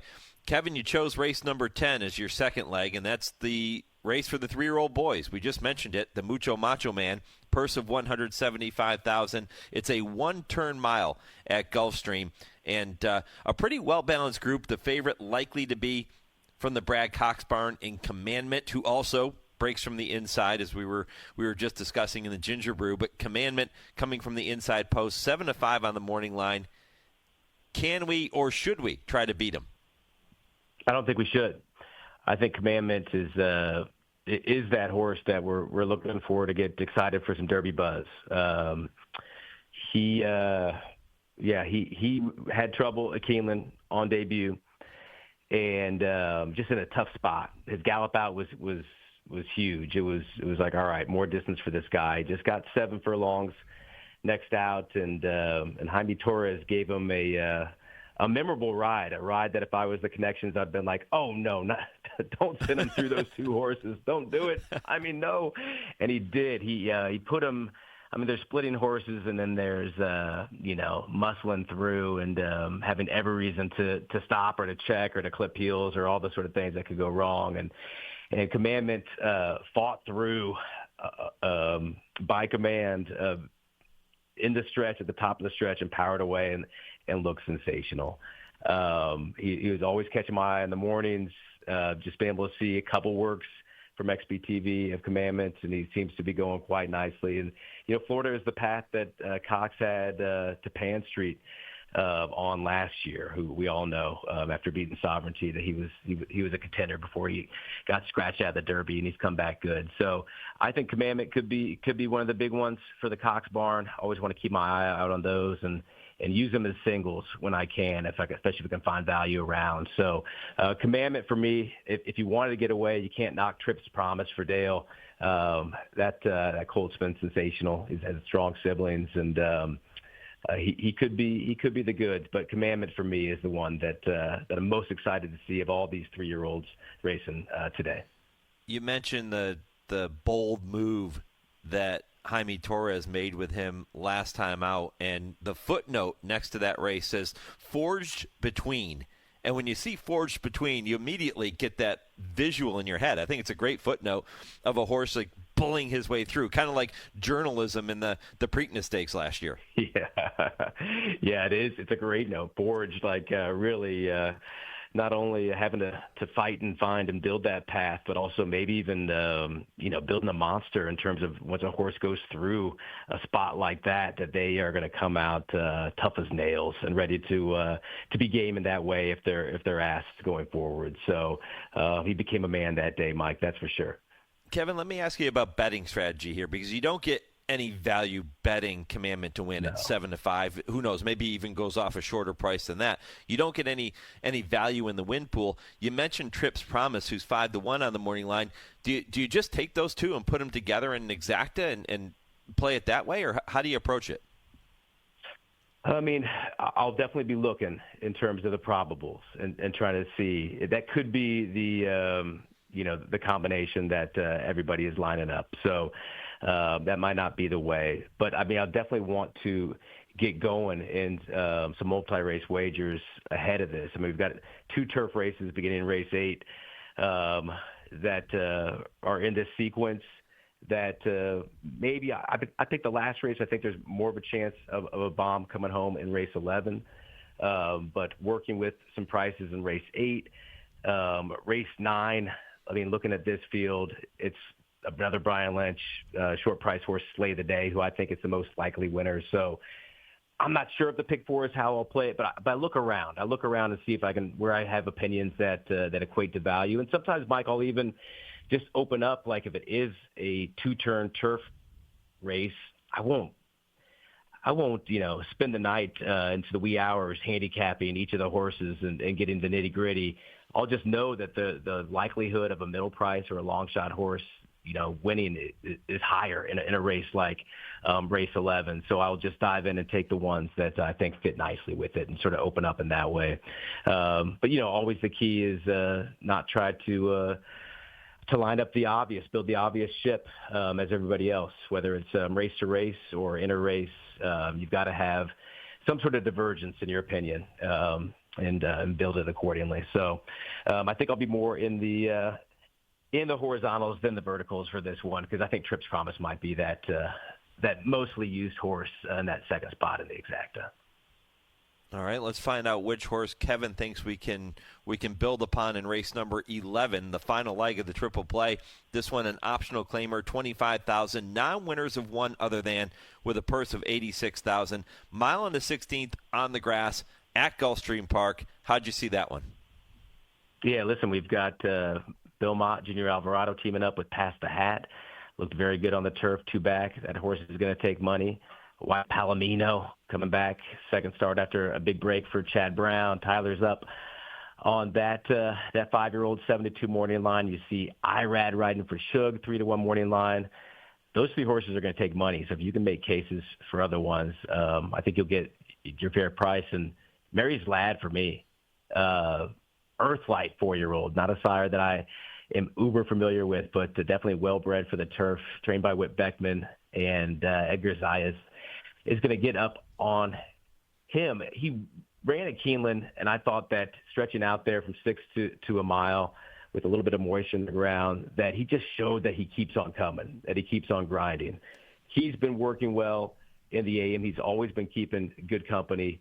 Beckman's got some serious horses down at Payson Park this year. It's an interesting move to see him shift down there as well, as we've seen a few trainers. I think Mary's Lad is one of them. Good break in between that October 22nd effort here in the beginning of January. And outside post, I think might be a little bit tough in terms of losing ground, but I think Zayas is going to be able to get this one into the race and be able to just play that break and make that move at the top of the stretch, not be too far back, as that could be detrimental at Gulfstream. So Mary's Lad, I think we were 8-1 on the morning line at Keeneland, so it could be fool's gold, but I don't think so. Coming out of the maiden ranks, facing the likes of those others that I mentioned, the connections behind them specifically, I think we'll get every bit of 8-1 on Mary's Lad. So that's the one I'm most interested in playing. Cold double with Commandment. There you have it. Mary's Lad, 8-1. I was going to ask you about your betting strategy, but you just covered it. Do you take a look at exactas, trifectas, anything like that, considering you like an 8-1 shot? Yeah, for sure. I also do think that they're going to sleep a little bit on Intuit, that Kelly Breen, 6-year-old who draws nicely, has very strong figures, 4-time winner, facing these at this N1X level. It can be a good angle for showing well for himself. So I do think that looking at the exacta is what I like to do when I'm looking at values, but specifically with turf. It can be a little bit greedy to try to play the Drivecta, and I can go a little bit deeper, trying to chase something, trying to cook up something. So I'll try to beat those first 3 horses I mentioned. Definitely want to use Intuit and Telescopic for Vicky Oliver coming back. Joe Bravo up. Maybe needs a race, but he's looked very good in the past. Faced some good company when he was running Hawthorne Derby, et cetera. So he's got a big late kick, and we'll see if he's ready to use it. Joe's going to be able to work out a good trip for him. So sharp works in the morning gets me interested in the 3 in there as well. Love it. Kevin Kilroy with the TwinSpires Triple Play. Kevin, let me recap for you. 6th race at Gulfstream, you'll take number 1, Storm's Wake. Good price at 10-1 on the morning line. Race number 10, number 1, Commandment. The 7-5 morning line favorite is your top pick. And in race 11, number 8, Mary's Lad, 8-1. So some value there with Mary's Lad in the final leg of the TwinSpires Triple Play. Don't forget you can play each of those races in every race you're going to bet this weekend and every weekend with TwinSpires. Kevin, what's happening at TwinSpires as we kick off the new year? Yeah, Gulfstream has that great hit it and split it pick 5 on Sundays, every Sunday in January. So if you get it right, you split $2,000 between you and everyone else who does. There's the win ladders at Aqueduct and Oaklawn following the big Derby prep action today. So opt in for that. And Turfway, they've got some good stuff going on Thursdays and Fridays in terms of offers. So, not a ton of offers up right now, but I love the fact that some of this follows the Derby trail. So that win ladder is super fun. If you can get, I think it's 5 win bets in, $10 is the base. You split $10,000 with everybody else who does. So it's a fun way to add a little intrigue to your action and maybe just push you to put a bet and have a good time on a Saturday. So that's what we're all looking to do, right? Yeah, that's exactly what we're looking to do. Happy New Year, brother. Enjoy the races. Good luck at the windows this afternoon. Mike, wave your terrible towel or whatever you do, man. Just bring it home for the Steelers.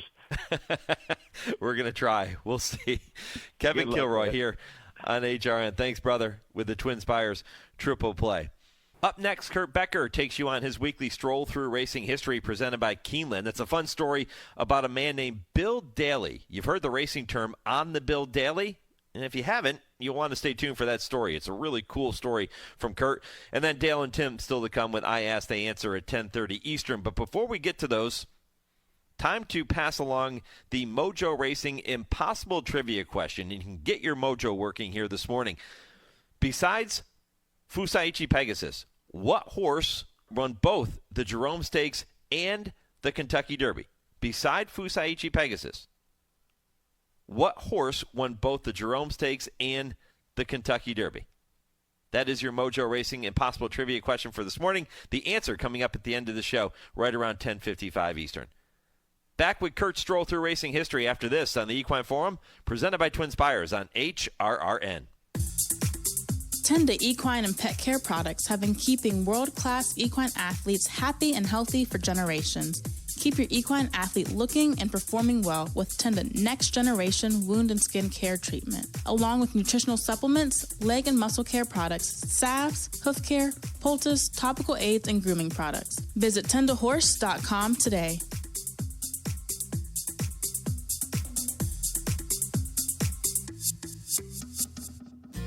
Race to TwinSpires, where you can unlock a $25 risk-free bet. Just use the code HRRN25 when you sign up, and if your first bet doesn't win, TwinSpires will refund your account up to $25. Wagering on the app is fast with free past performances, insider picks, and power plays every day you wager. TwinSpires. Download the app today to earn your $25 risk-free bet. Void where prohibited. For terms and conditions, visit TwinSpires.com. Must be 18 or older, 21 and older where applicable. For help with a gambling problem, call 1-800-GAMBLER. You're listening to the Equine Forum on HRRN, presented by TwinSpires. Hello, I'm Kurt Becker. Thanks for joining me as I take another stroll through racing history presented by Keeneland. Our own Mike Penna recently mentioned a phrase on Equine Forum that he used to hear at the racetrack. When a horse would break from the gate and go immediately to the lead, it was said that the horse was on the bill daily. It made us curious. Who coined that phrase? Who was Bill Daly? Was this simply a figure of speech, or did a man named Bill Daly really exist? If so, what was his story? With help from a pair of newspaper articles, one from a 1915 edition of the Hartford Courant and the other from a 1931 edition of the Brooklyn Daily Eagle, we come ready with the answers. Bill Daly was a native of County Cork, Ireland. He came to the United States with his parents when 7 years of age, and he soon joined his father as a worker in a brownstone quarry in East Windsor, Connecticut. It was there, while working in the engine house at the age of 12, that young Bill caught his foot in the cogs of the engine that ran the stone crusher. He would wear a prosthetic limb the rest of his life. Bill Daly got into the horse business soon thereafter as, in his words, he wasn't much good for work after his accident. His first job was as a buyer for the Hartford Street Railway Company, so he would buy horses from rural areas and bring them to the city and sell them to horse car or horse-drawn trolley lines. One day, Daly bought a pair of trotters, which he described as beautiful. But instead of selling them, he decided to trade them for a thoroughbred. Daly was described as strength personified. He had large hands and big wrists. It was said that he didn't know the meaning of fear. He carried with him force and determination, a will to pound along a path that he and he alone had decided upon. When he spoke, he did so in expressive but ungrammatical English. It was said that upon seeing Daly, one might have thought he was a farmer from the backwoods, come to the city to see the sights. But one would have been mistaken. Daly was an excellent businessman and a landlord of means, owning rental property in 3 states and a hotel in Hartford. His coat pocket bulged with the deeds to property he owned, and his real estate holdings were said to be worth $250,000 in the early 20th century, a value which translates to $8 million today. At the racetrack, Daly was often shabbily dressed. He was said to have a shrewd face, and he walked with a limp and the aid of a cane. Despite his well-worn clothes, he had seen more of real life than most people who stood on 2 good legs, as one turf rider put it, adding, because it is on the racetrack where the drama of life is played with its greatest intensity. Bill Daly was known wherever horses were raced, and he was known as the greatest developer of jockeys the American turf had ever seen. He had discovered and developed Jimmy McLaughlin, Eddie Snapper Garrison, Winnie O'Connor, Johnny Lamley, and Eddie Mosher. And he had the same set of instructions for every jockey who rode for him. Go out in front and stay there or die. As Daly saw it, the horse in front doesn't take dirt in the face, does not get bumped in traffic, doesn't get thrown off its stride, and runs better because it hears the other horses behind it.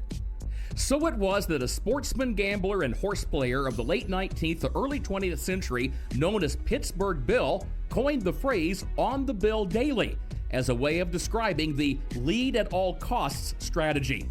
Daly won a lot of races as a trainer by use of that approach, but he often said his greatest victory came at Belmont Park on October 5th, 1905, when Sailor Boy carried Daly's red and green colors to the post at odds of 75-1 and upset Broomstick from the powerful stable of James R. Keene.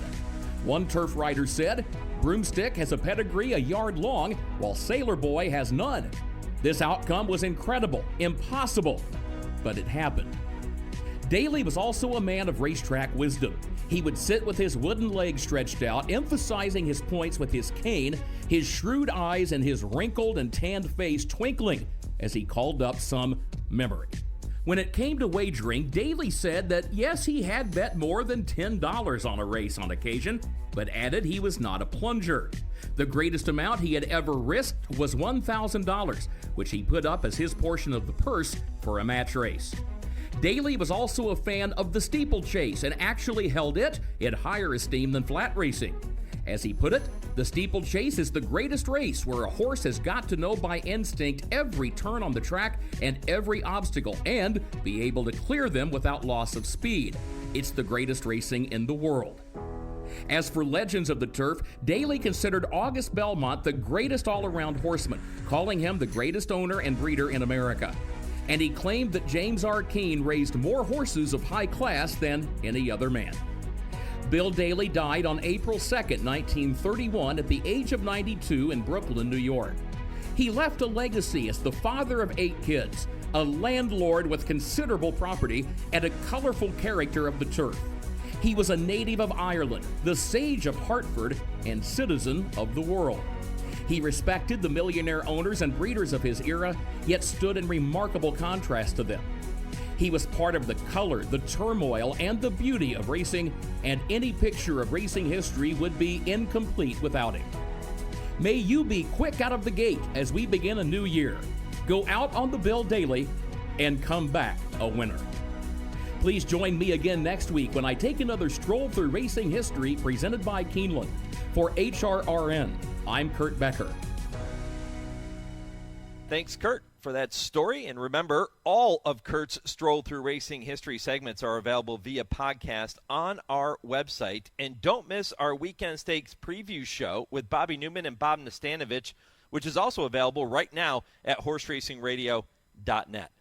I Ask, They Answer with Dale and Tim coming up next. This is the Equine Forum presented by TwinSpires on HRRN. Race to TwinSpires, where you can unlock a $25 risk-free bet. Just use the code HRRN25 when you sign up. And if your first bet doesn't win, TwinSpires will refund your account up to $25. Wagering on the app is fast with free past performances, insider picks, and power plays every day you wager. TwinSpires. Download the app today to earn your $25 risk-free bet. Void where prohibited. For terms and conditions, visit TwinSpires.com. Must be 18 or older, 21 and older where applicable. For help with a gambling problem, call 1-800-GAMBLER. A Keeneland session topper from the first crop of the all-conquering Vekoma. Jonathan's Way was touted by purchaser John Moynihan as, quote, one of the best-looking horses you'll ever lay your eyes on. Out of an undefeated stakes-winning juvenile daughter of Indian Charlie, Jonathan's Way is a complete outcross through his first 5 generations and comes from the immediate female family of the great Dynaformer. Brilliantly talented with the pedigree and physical makeup to be commercial dynamite. Jonathan's Way, a future stallion star standing at Airdrie Stud. Think about it. This is I Ask, They Answer on the Equine Forum on HRRN. Here comes journalism, here comes sovereignty, and they square off, heading to the final furlong of the Kentucky Derby. Final Gambit and Baeza trying to close in late. Sovereignty has taken the lead. Journalism has to fight back. Journalism has lost the lead to Sovereignty. It's time for the Royal Blue to don some red. Sovereignty wins the Derby. And here comes Sovereignty. Sovereignty goes right by journalism once again, leaving absolutely no doubt who the best 3-year-old in the world is. Sovereignty and Junior Alvarado in the Belmont Stakes. Travis Stone, Frank Miramati with the honors, the Kentucky Derby, and the Belmont winner. Sovereignty is back in 2026 and will likely begin the year as the top-ranked older horse in the country. Today, we'll tell you which horses could make life difficult this year on the soon-to-be 3-year-old champion. Plus, which of today's 3-year-old stakes races is going to have the biggest impact on the Kentucky Derby picture? And Dale and Tim give their bold predictions for the 2026 racing season. All of that coming up on our first edition of I Ask, They Answer in the new year with trainer Dale Romans and turf rider Tim Wilkin, and all presented by the University of Louisville, Equine Industry Program in the College of Business, and all starting just 30 seconds from right now. A spark turns into a dream, and your dreams fuel a love that will last a lifetime. Turn your passion into a career with experienced guidance, a thorough study of equine business, as well as opportunities to get your hands dirty and put your mind to work. Located in the heart of horse country, let your passion fuel your profession at the U of L Equine Industry Program. Apply today. Dale's in Florida, Tim's in New York. We're ready to roll here in 2026. Guys, Happy New Year. Looking forward to some of the topics that we have here this morning. A couple submitted by our listeners, and we'll get to those coming up at the end of the show. But I want to kick it off this way. Which of the following 3-year-old stakes races being run this afternoon is going to have the biggest impact on the Kentucky Derby picture? Is it the Smarty Jones at Oaklawn? Is it a short field in the Jerome at Aqueduct, or the Mucho Macho Man at Gulfstream Park? I have a feeling I know Dale's answer, but Tim, what say you? What say me is, when you talk about the impact on the Derby, I'm still not sold on race in January having a big impact, but this is what we have, and this is what we're going to talk about. So, Brad Cox has got the morning line favorite in all 3 races. So, I guess this is a potential Brad Cox weekend. But the race I'm really kind of interested in is the Jerome at Aqueduct.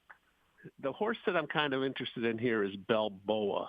He started his career with Baffert out in California, and he was in a couple of grade ones, but flopped in both of them, being 5th in the Del Mar Futurity and the American Pharaoh. And, he's owned by the Tom Ryan Group, and it was Baffert who suggested to Tom that they ship the horse east.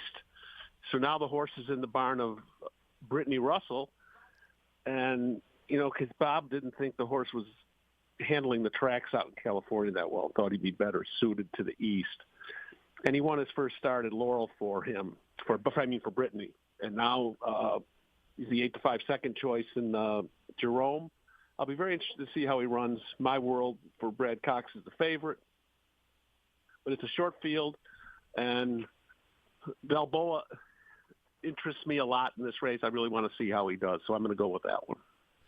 Dale, it took Timmy 57 seconds to work Bob Baffert's name into the show in 2026. Didn't take long, did it? I'm sure we'll be hearing it a lot this year. Well, you guys are tough. He gave us that inside scoop of what Bob was thinking. You guys are just tough. Yeah. I'm going to go with my race down here in Florida. It's a good race. Got a couple good horses in it, and I think my little Trips Promise might have his breakthrough race down here. Looks like there's a lot of speed. We'll set back and come running. So I'm going to go with the Mucho Macho Man.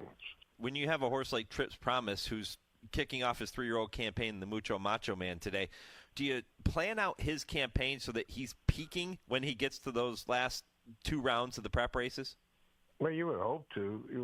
But, he wasn't overrun. It's a 2-year-old. He ran 3 times and never ran against stakes horses. And to be perfectly honest, I was going in an allowance race and it didn't go the same day for today. And but if you look at this race, there's only 1 horse and there's 1-2 races. So it's basically an A. It's a good quality group of them. Now, well, you know the family, right? He's by Promises Fulfilled, who's by Shackelford. Does that help you in any way when you start working with a horse that you know his family so well? Nah, I don't think it helps much. He's not much like either one of them, but he's a good quality horse, and I do like it though. I like having descendants of my offspring, and this one's 3rd generation on the sire side. You don't see that very often. And I'm sure if things go well today, might see him in the Fountain of Youth. Be a good spot. His daddy won the Fountain of Youth. Yeah, good for Bob Barron. Yeah, Bob Barron's got a nice group of little promises fulfilled. You know, he's been a pretty good little sire. He's gotten a lot of winners. He hasn't gotten the big horse, but he's gotten a lot of winners, and he's done pretty well. All right, well, how about this one? The connections of last year's Derby and Belmont winner Sovereignty announced this week that he is going to return for a 2026 campaign. That's awesome news for the entire sport, but it also sets up a continuation of his rivalry with Journalism, who is also returning this year. The score in that quote-unquote rivalry, guys, by the way, stands at Sovereignty 2, Journalism nothing. So I'm going to ask you, is it really a rivalry if one team keeps on winning? Dale, what do you think? The firm kept beating Aladar. They kept calling it a rivalry, but it was a little bit closer every time. It's going to be an interesting year. I mean, Journalism's an awful good horse. It's good to have these horses coming back. And it's going to be a fun year to watch how they come together, who matures into a better, older horse. You know, as far as that goes with the rivalry stuff, yeah, Dale's right on with the firm and Alidar. But you go back farther, Secretariat had a pretty good rivalry with Sham. Sham's unfortunate that he was born the same year as him, because Sham broke records in just about every race he was in that Secretariat wasn't in. And he did beat him. I mean, he finished ahead of him in the Wood that year. He got beat. He was second in the Derby by a length and a half. He was second in the Preakness by a neck. Then, of course, everyone got their heads bashed in the Belmont. But that was a good rivalry, and so was Sunday Silence Easy Goer. Even though Sunday Silence won 3 of 4, Easy Goer was second in all those 3 that he got beat, and then he beat him in the Belmont. So, I mean, that was still considered a rivalry. The fact that Sovereignty's beaten Journalism just twice, yeah, it's kind of a rivalry. I wouldn't call it of the affirmed Alidar or even Sunday Silence Easy Goer category yet, but they meet a few more times. And even if Sovereignty continues to beat him and Journalism finishes second, it's still a rivalry. Those are to be when people get attached to 2 horses, it's a rivalry. So yeah, I don't think it has to be, even to be a rivalry. Other than Journalism, what other horses in that division, older horse division this year, do you see being able to give Sovereignty fits as we move throughout the year? There's some horses that are going to potentially make some noise. I mean, you got Nisos, Nevada Beach from Baffert's Barn, Nevada Beach, and Goal Oriented, all those 3 from Baffert. You got Tappan Street, who beat Sovereignty in the Florida Derby. He's coming. He's back. He had to work hard for his debut. I mean, for his return, but it was also a race that he hadn't raced since the last year's Florida Derby. I think he's got the potential to make some noise. And Magnitude, Bishop's Bay, I mean, and then there's Forever Young still out there lurking. They could meet in the Breeders' Cup Classic if they both get that far, because Sovereignty's probably not going to be making any trip to Dubai or Saudi, because he's just going to come back to Bill's barn probably right around now, and he wouldn't be ready for those races. I can't imagine he's going to be going to Dubai, but which is cool for us. We get to see him run here, and I just think that if Sovereignty is himself, he's still going to be a handful for the rest of them, no matter how much the others improve. He's good. Well said. Thank you. You did a lot of research again. Dales, I concur. Right. Yeah, that's enough. Turn the page. Next question. Well, how about this? Tom in St. Louis, guys, he has a fun question for you. He writes into the show and he says, as fans start to make their plans to purchase their Kentucky Derby tickets, what is Dale and Tim's favorite area at Churchill to watch the Kentucky Derby? Dale, what's your favorite spot? I like up in my box. 319 is the best spot to watch the races from. That's why I picked it years ago to be there. But the most fun place to spend the day is the infield. A lot of activity out there. Yeah, but you can't watch a race from there. No, you can't watch. You got to watch the big screen. I like the third floor boxes. You're on the truth. That's the best place to hang out and a lot of activity going on. But to tell you the truth, I usually watch it in my office in my barn. Yeah. If I'm not in it. I mean, it's hard to to get a great vantage point media-wise. Darren Rogers, the crack PR guy down there, he would let media go out to the infield and watch it right behind the right on the turf course. But you still had to watch the TV, and I've watched it from the winner's circle area. And up where the winner's circle area is, you're up above the finish line, so you can't see the exact finish. And I've watched it before in the paddock, just on the big TV. When the race like that, it's better to watch it on TV, really, because you can get to see the whole race. And even sometimes on the big screen, if there's sun out, or sometimes you can't get a great view of it. But just to be able to be there, I guess, is half the battle that you're inside. You feel the energy from any place in the grandstand, in the place. It's a great energy when they get in the gate and they're getting ready to break. And it doesn't matter where you're watching from. You'll be able to see it, even if you don't have a good seat. You can see the big board and you'll see them pass by you. But my favorite place to watch all the races at Churchill Downs is the third floor boxes. Yeah. And, I would think, Dale, I think you would agree with this. I don't know if there's any other race in the country that you have that adrenaline rush right before they go into the gate. There's big races all over the country, but there's just something about the Derby where there's just something special in the air when they go into the gate for that one. Yeah, the only thing that competes is a Triple Crown on the line at Belmont. Yeah. That's the only thing. But that so happens, it doesn't happen every year. Right. Maybe it'll happen this year with Trips Promise. Maybe. Could be. You never know. That's the great thing about this sport. I was thinking about this question, too, when Tom sent it in, and I've sat pretty much everywhere for the Kentucky Derby, from being down along the rail to the second level to the third floor boxes, like Dale said. And I remember, when we broadcast the Kentucky Derby, when we partner with NBC for more than a decade, and our broadcast position was on the same level as Travis Stone, the track announcer, and we were in a booth right above the finish line. And each year, when I walked into that booth, the first thing I would do I would stand there and look out over Churchill, look down at the stretch, and just say thank you to every opportunity that we've ever been given here on HRRN, because that was special. That view, and I never took it for granted. That was a very special place to watch the races and to host our coverage from. It's a pretty awesome view.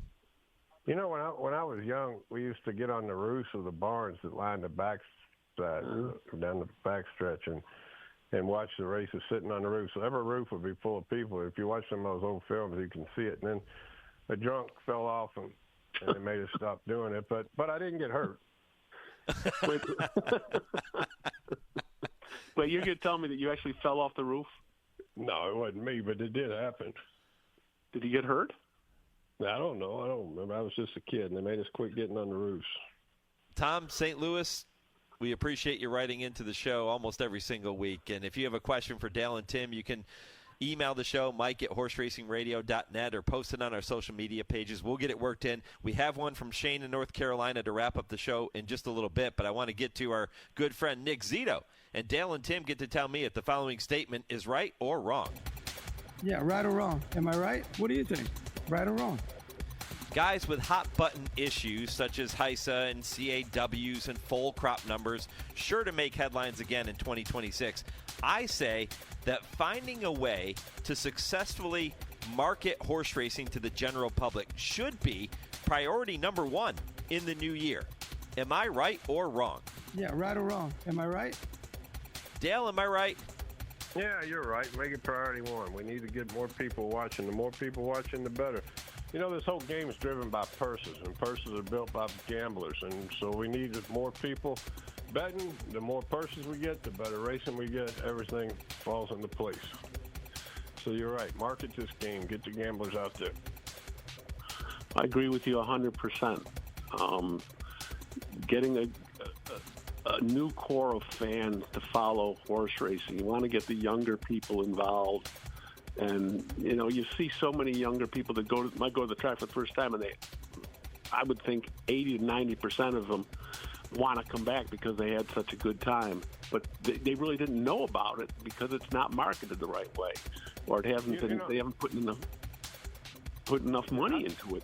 I think Griffin did a good job this year. I think working with social media and Griffin Johnson, I think that was a good step forward. I was with Griffin yesterday, and we just hung out around here all day yesterday, and he's got a lot of good plans for coming up this year. So, well, that is a good idea. They're trying some new stuff anyway. But don't you think, Dale, like Griffin was on this show a few weeks ago, but he got so much backlash when he was receiving awards at the end of 2025 as new owner of the year. A lot of people took offense to that because he was gifted that piece in Sandman by Terry Finley, and he got a lot of flack for that. And don't you see that as being the recurring problem that's always been in racing's way over the years, where you have people that just can't come together, even on something as simple as that? We have to have infighting with everything we do in this game. That's not just this game. That's just human nature. Doesn't matter what game you're talking about, what sport it is. Everybody's got a better idea. And I don't think he got a lot of people against him. I think he got a few loud people that were against him on what he did. And like I told him, you got to just block out all that white noise and keep doing what you're doing. You know, we did have record handle at Churchill for the Derby. We had record sign-ups for TwinSpires, record viewership. And you know, it's not all Griffin, but I believe a big part of it was. You know, I'm a big Griffin fan. He's my good friend, and I thought he did a great job and deserved all the accolades. He's really bought into the game. His heart's in the right place, and he's wanting to do the right thing, and he's really wanting to help grow the sport. And I think involving, Timmy, correct me if I'm wrong, but I think involving other stars from other industries. So Metallica in particular, right? The iconic rock band. And here they are involved with Sandman, named after their song Enter Sandman. Mm-hmm. I think all of those things help create a buzz with the general public and people that don't follow horse racing. Yeah, you're going to get Metallica fans that say, hey, if Metallica likes horse racing, maybe I should too. And Griffin Johnson has such he can reach so many people. And, you know, I have a niece that's a big fan of his. And, you know, she likes horse racing a little bit now. You know, it's because of his brand that he's able to bring more people in. And they say, well, this guy thinks that this is a pretty cool thing. Let's just take a look. Let's give it a chance. And that's all people can. That's all you can ask for. Give the sport a chance. And because of the platform he has, he's able to do that. And, you know, he deserves all the accolades he's got, and he doesn't deserve any of the bunk.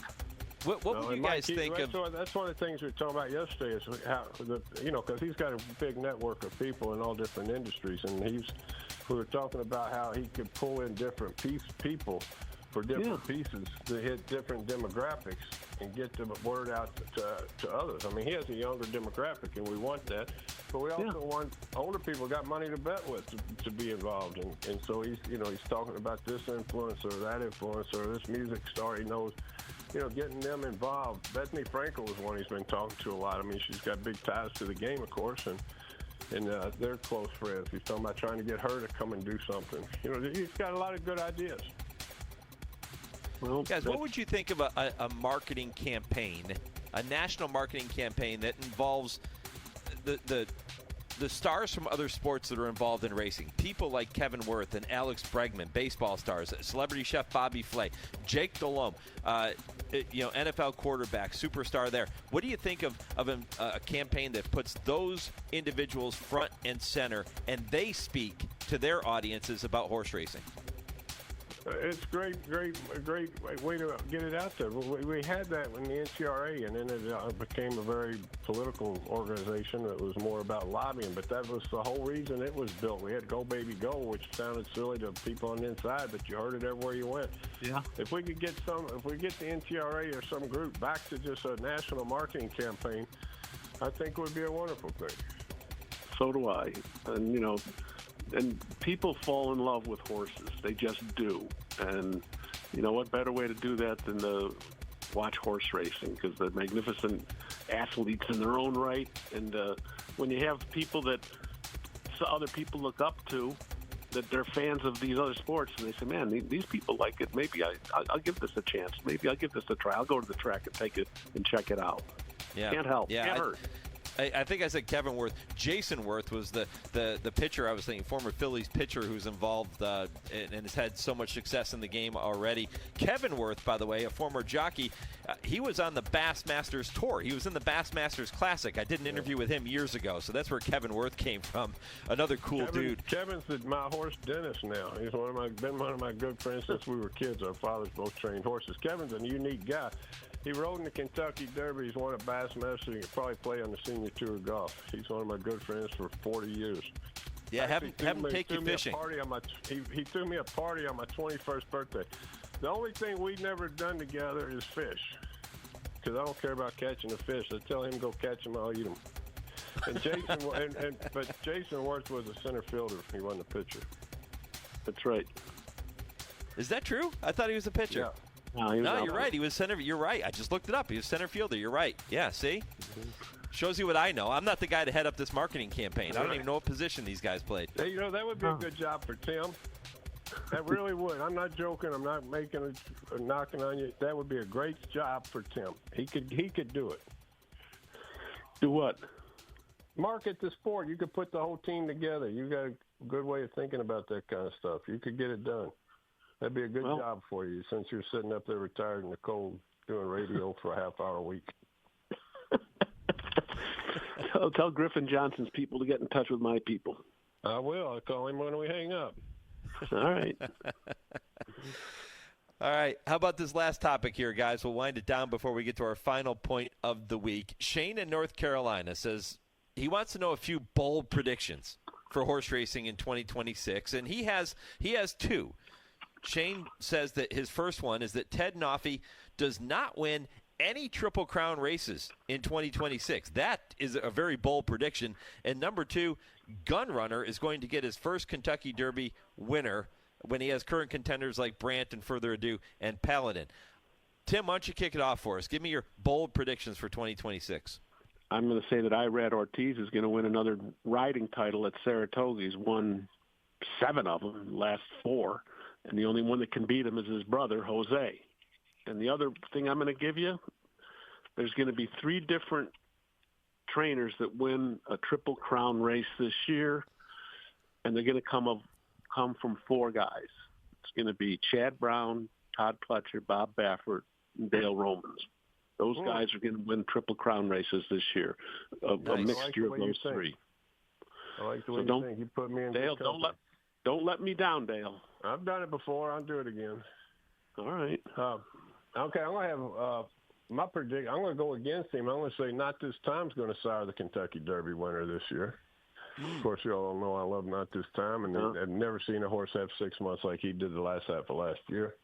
And my bold prediction is the full crop goes up this year, even if it's a little bit. We start reversing the trend. That's bold. Yeah, those are good. I hope you're right. I'm gonna go out on a limb and predict that I win the showdown competition here on I Ask They Answer this year. Yeah, that's as bold as it gets. The only thing that's been more bold than that would be to say Tim would win. Well, Dale, I'm telling you, it's good that you're being able to bask in your glow for the last 3 years? Is it or 2.5? It's been 3 years. I've won it once, but sometimes when you crash to the earth, it's a hard crash. So just be prepared for that. I don't think it's time to prepare yet. I'm not pulling my chute quite yet.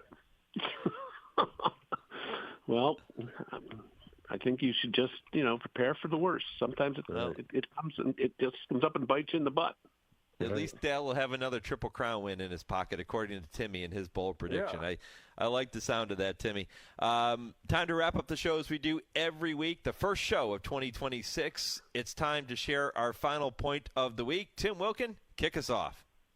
Well, it's just a belated happy birthday to all the thoroughbreds. Every thoroughbred celebrated a birthday on January 1st. Didn't get a card out to all of them. Actually none of them, but happy birthday to all of them. Yeah, happy birthday to everybody. All I'm going to do is I'm going to say Sovereignty showed up at Bill Mott's barn at 7 o'clock yesterday morning. ready to start his campaign. So glad they brought him back. Oh, he's there already, huh? He showed up yesterday at 7 in the morning. You seen him yet? No, he's up at Payson Park. Oh, Payson. Yeah, but I know that Bill was excited to have him back and went down and got him off the van. Good for them. I'm glad that's a good deal. Yep. Yeah, fantastic. Guys, appreciate it. Happy New Year to both of you once again, and we're going to do this all over again next Saturday morning. All right, Happy New Year, everybody. Happy New Year to everybody. If you have a topic you want to hear Dale and Tim discuss, you know what to do. Email it to me, Mike at horseracingradio.net. We'll do our best to get it worked into the show for you. You can also post it on our social media pages. I Ask the Answer is presented every week by the University of Louisville, Equine Industry Program and the College of Business. I'm back with more, including the answer to this week's Mojo Racing Impossible Trivia question. That's next on the Equine Forum on the Horse Racing Radio Network, where racing comes to talk. This is HRRN, horse racing's voice. Are you tired of renting status? Do the big boys promise to show you the world, but all you ever see is a declining bank account? Mojo Racing Partners have been making low rollers relevant for over 19 years. We know how to achieve real satisfaction without losing our shirt. Go to MojoRacingPartners.com and learn how we get our mojo working. Want to get the latest HRRN content directly on your computer or mobile device? Then subscribe to our podcasts using the Podbean app or Apple Podcasts. Just go to hrrn.podbean.com on your computer and click follow. Or download the Podbean app and search HRRN. You can also find us on Apple Podcasts and listen to our latest episodes anytime. Don't miss a thing. Subscribe to our podcasts today. You're listening to the Equine Forum on HRRN, presented by TwinSpires.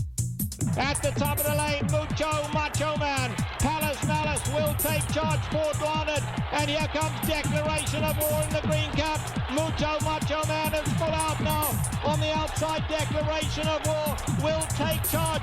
Mucho Macho Man just keeps on finding on the lead. Will take charge. A late drop.